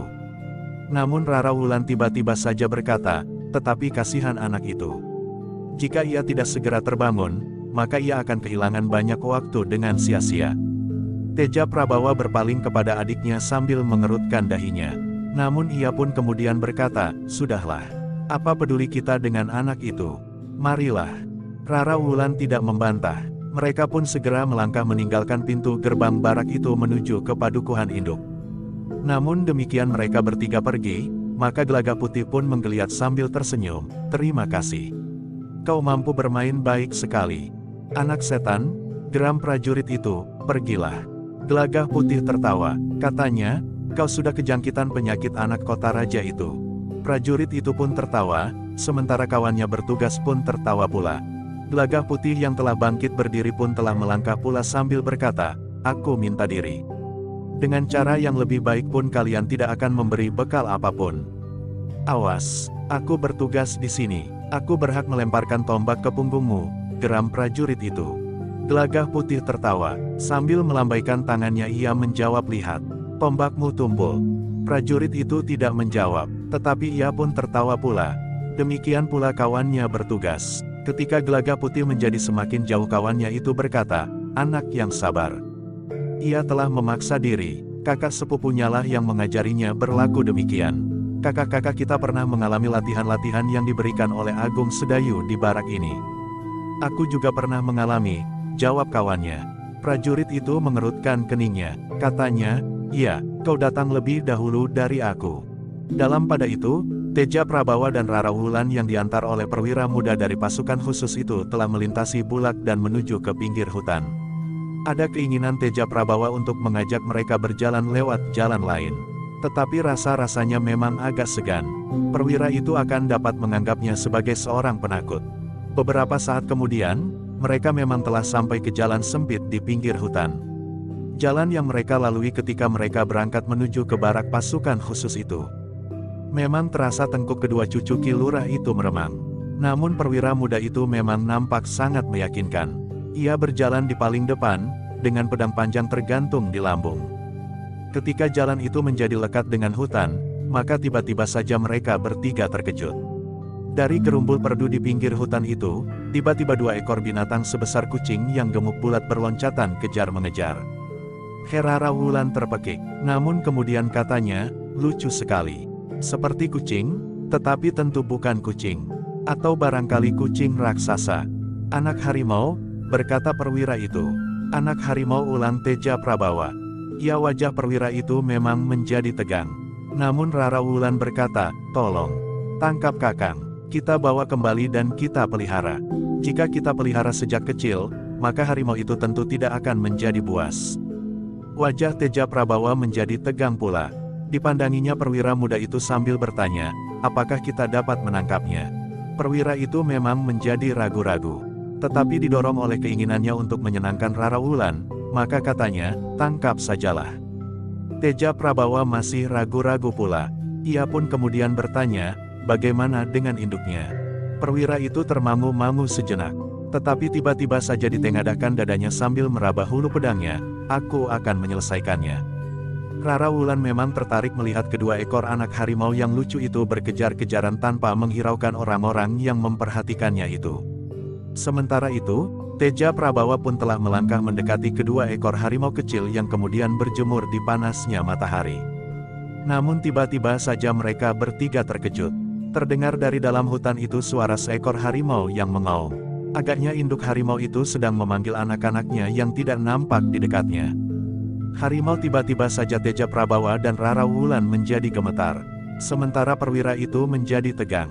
Dengan serta-merta ia telah menarik pedangnya sambil berkata, kita memang harus melanjutkan perjalanan. Tetapi jika kau ingin menangkap kedua ekor harimau itu, tangkaplah. Aku akan membunuh induknya jika induk harimau itu marah." "Kau berani membunuh harimau itu?" bertanya Rara Wulan. "Tentu, aku adalah seorang perwira dari pasukan khusus," jawab perwira itu yang dengan tegang memperhatikan gerumbul-gerumbul di pinggir hutan. Ketika tiba-tiba dari sebuah gerumbul muncul sesuatu, maka perwira muda itu segera meloncat dengan tangkasnya sambil mengacukan pedangnya.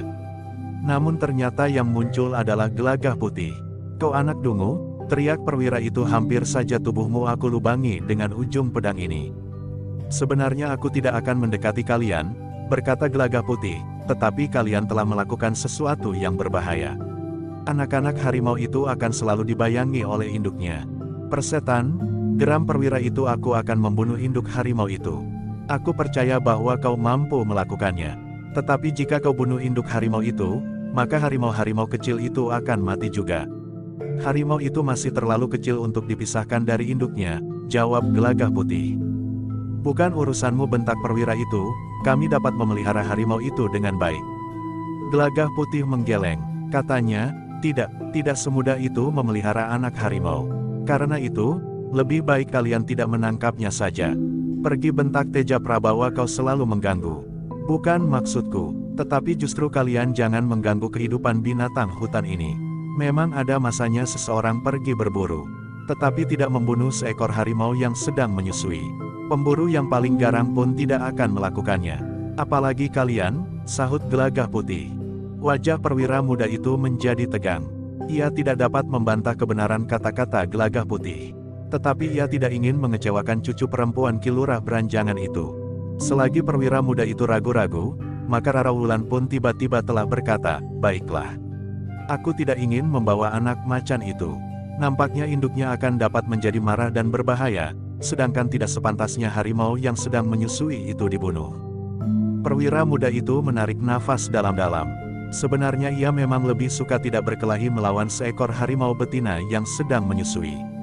Harimau yang demikian dapat menjadi sangat garang dan berbahaya.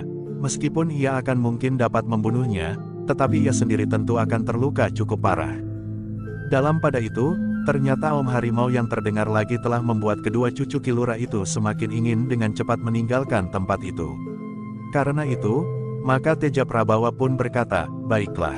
Jika Wulan tidak lagi menghendaki, marilah kita lanjutkan perjalanan kita. Aku tidak mau lagi diganggu anak itu." Gelagah putih tersenyum. Ia mengerti bahwa sebenarnya cucu Kilurah itu menjadi ketakutan mendengar Om Harimau yang terdengar menjadi semakin dekat. Demikianlah, maka ketiga orang itu pun dengan tergesa-gesa telah melanjutkan perjalanan mereka. Mereka melintas jalan di pinggir hutan itu dengan cepat. Seperti semula maka perwira muda itulah yang berjalan di paling depan. Pedangnya masih saja digenggam di tangannya. Di belakangnya Teja Prabawa dan Rara Wulan berlari-lari mengikutinya. Ketika terdengar lagi Om Harimau di hutan memanggil anak-anaknya, maka ketiga orang itu berjalan semakin cepat. Mereka menjadi agak tenang ketika mereka telah melintasi jalan yang semakin menjauhi hutan yang mendebarkan itu. Semakin lama semakin jauh sehingga akhirnya memasuki sebuah padang perdu. Rasa-rasanya harimau itu tidak akan mengejar mereka sampai ke tempat itu, karena anak-anaknya berada jauh di belakang mereka. Ketika Rara Wulan sempat berpaling, ia tidak melihat gelagah putih di belakang mereka. Gadis itu memang menjadi heran. Rasa-rasanya anak tanah perdikan itu sama sekali tidak merasa cemas mendengar suara harimau mengaum dengan dahsyatnya itu.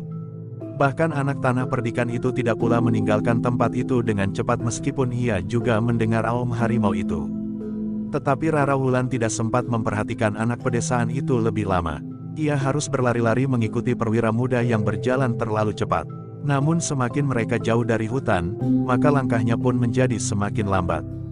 Ketika mereka memasuki bulak persawahan maka perwira itu telah menyarungkan pedangnya sambil berkata, "Harimau itu tidak akan sempat sampai ke tempat ini." Raden Teja Prabawa menarik nafas dalam-dalam. Rasa-rasanya dadanya telah menjadi lapang. Tengkuknya yang meremang tidak lagi memberatinya. Seakan-akan di tengkuk itu seekor harimau akan menerkam dan menghunjamkan gigi-giginya yang tajam. Namun dalam pada itu, perwira muda itu berkata, harimau itu ternyata masih bernasib baik. Nyawanya masih lebih dari hari ini. Kenapa? Bertanya Raden Teja Prabawa. Jika saja anak padesan tanah ini tidak mencegahnya, harimau itu tentu sudah dikuliti, jawab perwira muda itu. Tetapi anak itu benar, potong Rara Wulan, jika harimau itu mati, maka anak-anaknya pun akan mati. Anak-anak harimau itu tentu sangat memerlukan kehadiran induknya. Bukan saja untuk menyusuinya, tetapi juga untuk melindunginya. Perwira muda itu mengerutkan keningnya.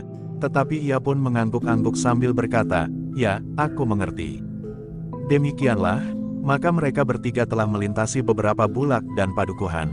Beberapa orang anak muda yang berpapasan dengan mereka merasa heran, bahwa kedua orang anak muda dari kota raja itu tidak lagi bersama-sama dengan Gelagah Putih, tetapi bersama seorang perwira muda dari pasukan khusus menilik pakaiannya. Tetapi tidak seorang pun di antara mereka yang bertanya. Anak muda dari kota raja itu nampaknya tidak begitu ramah, sementara perwira yang mengantarkan mereka berjalan seperti seorang prajurit yang sedang memimpin pasukan. Ternyata bahwa mereka memang memerlukan waktu yang agak lama untuk berjalan sampai ke padukuhan induk. Rara Wulan yang menjadi letih, harus beristirahat beberapa saat di sebuah gubuk yang kosong. Sehingga dengan demikian, maka mereka telah melampaui waktunya makan siang. Tetapi ketika perwira itu menawarkan untuk makan di sebuah kedai, kedua cucu Ki Lurah itu menolak. Baru menjelang sore hari, mereka sampai di padukuhan induk. Kedua cucu Ki Lurah nampak sangat letih. Namun perwira muda itu wajahnya masih saja nampak cerah. Tetapi mereka memang agak terkejut ketika demikian mereka memasuki halaman rumah Ki Gede. Mereka melihat Gelagah Putih telah duduk di serambi gandok bersama Agung Sedayu dan Ki Lurah Beranjangan sendiri. Mereka bertiga pun kemudian telah berdiri dan menyongsong perwira muda yang mengantarkan kedua cucu Ki Lurah itu. "Marilah anak mas," Ki Lurah mempersilahkan perwira muda itu. Perwira muda itu mengangguk hormat. Dengan nada rendah ia berkata, "Maaf Ki Lurah, aku datang untuk mengantarkan cucu Ki Lurah." Kedua cucu Ki Lurah itu pun kemudian telah melangkah mendekati kakeknya. Namun Rara Wulan sempat bertanya kepada perwira muda itu, "Kau sudah mengenal kakek?" "Ki Lurah pernah datang ke barak." "Tidak hanya sekali," berkata perwira itu, "tetapi mungkin Ki Lurah belum mengenal aku." "Marilah, duduklah," Ki Lurah mempersilahkan. "Aku menjadi pengganti tuan rumah yang sedang beristirahat di dalam." Perwira muda itu pun kemudian telah duduk di serambi itu pula bersama Agung Sedayu dan Gelagah Putih. Kedua cucu Ki Lurah itu pun telah ikut pula duduk bersama mereka meskipun dengan perasaan agak segan karena di situ hadir pula Gelagah Putih. Terutama Raden Teja Prabawa, tetapi sudah tentu ia tidak dapat minta kepada kakeknya untuk mengusir anak itu. "Anak mas," berkata Ki Lurah, "maaf, aku orang tua agaknya memang sudah pikun. Anak mas sudah mengenali aku, tetapi aku tidak dapat mengenali anak mas. Siapakah sebenarnya anak mas?" "Aku salah seorang perwira pemimpin kelompok prajurit pada pasukan khusus Mataram di tanah perdikan ini," jawab perwira muda itu. "Oh," Ki Lurah mengangguk-angguk. "Lalu nama anak mas?" "Namaku Wirastama. Orang memanggilku Nagasura," jawab perwira muda itu. "Bagus sekali," jawab Ki Lurah, "nama anak mas bagus sekali. Gelar anak mas sangat meyakinkan. Sementara gelar senapati di barak pasukan khusus yang sekarang adalah Nagageni." "Aku adalah adiknya," jawab Wirastama. "Jadi anak mas dari senapati yang memimpin barak itu?" bertanya Ki Lurah. "Ya Ki Lurah, adik kandungnya," jawab Wirastama. "Itulah agaknya anak mas seakan-akan telah memancarkan cahaya dari ubun-ubunnya," berkata Ki Lurah. "Ah, Ki Lurah itu ada-ada saja," desis Wirastama. Sementara itu Ki Lurah pun bertanya, "Bagaimana aku memanggil anak mas? Wirastama atau Nagasura?" "Panggil saja namaku Ki Lurah. Pada saatnya jika aku telah menghasilkan satu karya keprajuritan yang bernilai tinggi, aku akan mempergunakan sebutanku." "Gelar itu maksud anak mas," sahut Ki Lurah. "Jangan disebut sebagai gelar," desis perwira muda itu. Ki Lurah Beranjangan tertawa. Katanya, "Itu memang gelar." "Bukan, gelar adalah nama yang diberikan oleh atasan kita atau sebutan yang dikurniakan oleh Panembahan Senapati. Sedangkan sebutan itu hanya diberikan oleh kakakku sebagaimana sebutan bagi dirinya sendiri," jawab perwira itu. "Tetapi bukankah kakakmu lebih senang memakai gelarnya daripada namanya sendiri?" bertanya Ki Lurah. Perwira itu hanya tersenyum saja. Namun dalam pada itu, adalah di luar dugaan jika tiba-tiba saja Raden Teja Prabawa yang ingin mengalihkan pembicaraan telah bertanya kepada kakeknya, "Kakek, seorang perwira yang telah tua berkata bahwa ada banyak pelatih di barak itu pada saat kakek memegang jabatan di barak itu. Apakah itu benar?" Ki Lurah mengerutkan keningnya. Dengan ragu-ragu ia menjawabnya, memang, kenapa? Jadi kakek tidak melakukannya sendiri, bertanya cucunya. Tentu tidak, meskipun juga memberikan latihan-latihan, tetapi tentu ada orang lain yang membantu. Mungkin dari unsur-unsur yang berbeda dari yang kakek berikan, karena ilmu yang harus dikuasai oleh seorang prajurit itu bermacam-macam. Antara lain ilmu kanuragan secara pribadi, ilmu perang gelar dan ilmu-ilmu yang lain. Dalam olah senjata pun diperlukan berbagai macam pengetahuan khusus. Ilmu pedang, ilmu tombak dan berbagai macam ilmu yang lain. Senjata bertangkai, senjata dengan hulu pendek, senjata lentur dan lain-lain. Tetapi kakek, bertanya Teja Prabawa, apakah benar bahwa kakek harus minta bantuan anak-anak muda Tanah Perdikan ini untuk melatih para prajurit dari pasukan khusus? Ki Lurah mengerutkan keningnya pula. Dengan nada tinggi ia bertanya, maksudnya, yang benar adalah, bahwa beberapa orang anak-anak muda Tanah Perdikan ini memang ikut menjadi prajurit dalam pasukan khusus. Jadi bukan anak-anak Tanah Perdikan ini melatih pasukan khusus, desak Teja Prabawa. Sambil tersenyum Ki Lurah menggeleng. Nah, jika demikian perwira tua yang pikun itu tentu berbohong jika mengatakan bahwa Agung Sedayu telah ikut melatih pasukan di barak itu, berkata Teja Prabawa selanjutnya. Pernyataan itu benar-benar mengejutkan. Ki Lurah sama sekali tidak mengira bahwa hal itulah yang dimaksudkan oleh cucunya. Apalagi langsung ditanyakan di hadapan Agung Sedayu sendiri. Namun justru Agung Sedayulah yang menjawab, Ki Lurah benar, tidak ada anak-anak muda Tanah Perdikan yang menjadi pelatih di barak itu. Apalagi aku. Ki Lurah menarik nafas dalam-dalam. Ia mengenal Agung Sedayu dengan baik. Ia sudah pasti bahwa Agung Sedayu akan menjawab seperti itu. Tetapi Ki Lurah memang ingin memperkenalkan satu dunia yang lain dari dunia sempit cucu-cucunya yang seakan-akan hanya dibatasi oleh satu lingkungan kecil halaman rumahnya, sementara ayahnya telah mengajarinya menjadi seorang anak muda yang disegani, ditakuti dan dipatuhi apa saja yang dikatakannya oleh pengawal, pembantu dan pelayan-pelayannya di rumahnya. Tetapi kedua cucu-cucunya itu jarang sekali bersentuhan dengan kerasnya kehidupan di luar dinding rumahnya. Karena itu, maka tiba-tiba saja Ki Lurah itu menjawab juga di luar dugaan, memang benar anak-anak. Agung Sedayu bukan menjadi pelatih bagi para prajurit di pasukan khusus itu, tetapi Agung Sedayu justru menjadi pelatih para pelatihnya. Agung Sedayu justru tertawa. Lalu katanya kepada kedua cucu Ki Lurah, kakek kalian memang pandai bergurau. Itulah sebabnya Ki Lurah akan panjang umur. Raden Teja Prabawa mengerutkan keningnya. Ia tidak terbiasa mendengar kelakar seperti itu, sehingga menurut pendapatnya, mereka seakan-akan tidak bersungguh-sungguh menanggapi persoalan yang ditanyakannya. Kakeknya biasanya tidak pula bergurau seperti itu. Meskipun kadang-kadang mereka juga bicara tentang beberapa hal yang membuat mereka tertawa, namun tidak berkesan sekedar asal saja melontarkan kata-kata. Karena itu Raden Teja Prabawa yang merasa dipermainkan itu justru terdiam. Bahkan kemudian ia pun berkata kepada kakeknya, "Kakek, aku merasa letih, aku akan beristirahat." "Tunggu," cegah kakeknya, "bukankah kau mempunyai tamu dari barak pasukan khusus?" Raden Teja Prabawa menarik nafas dalam-dalam. Katanya, "Maaf, aku hampir lupa." Tetapi perwira muda itu justru berkata, "Sebaiknya kalian memang beristirahat. Aku justru akan mohon diri. Aku harus segera kembali ke barak, sebagaimana pesan Senapati." "Kami mengucapkan terima kasih," berkata Teja Prabawa. Bukan apa-apa. Besok atau kapan saja aku akan datang kemari. Mungkin kita dapat berjalan-jalan di Tanah Perdikan ini." Menyusuri ujung sampai ke ujung, berkata perwira itu. "Terima kasih," sahut Teja Prabawa, "kami akan sangat bergembira atas kesediaan itu." Tetapi justru Ki Lurah yang menyahut, "Terima kasih anak Mas Wirastama. Tetapi sudah tentu kami tidak ingin merepotkan anak Mas. Tugas-tugas anak Mas sebagai seorang perwira di pasukan khusus itu tentu sudah memerlukan waktu yang banyak. Karena itu anak Mas tidak perlu begitu memperhatikan cucu-cucuku." Wirastama tertawa meskipun agak pahit, "Aku akan dapat membagi waktuku sebaik-baiknya. Apalagi senapati tertinggi di barak itu adalah kakakku sendiri." Jangan begitu anak Mas. Justru anak Mas adalah adik kandung pimpinan barak pasukan khusus, maka anak Mas harus dapat menunjukkan contoh yang terbaik bagi para prajurit yang lain, berkata Ki Lurah. Perwira muda itu menarik nafas dalam-dalam. Namun kemudian ia pun berkata, "Baiklah. Aku minta diri. Aku mengharap kedatanganmu besok," berkata Teja Prabawa. Perwira itu menjawab meskipun ragu, "Baiklah. Besok aku akan datang. Lalu kepada Rara Wulan ia mengangguk sambil berkata, aku minta diri. Rara Wulan mengangguk pula sambil berdesis, silahkan.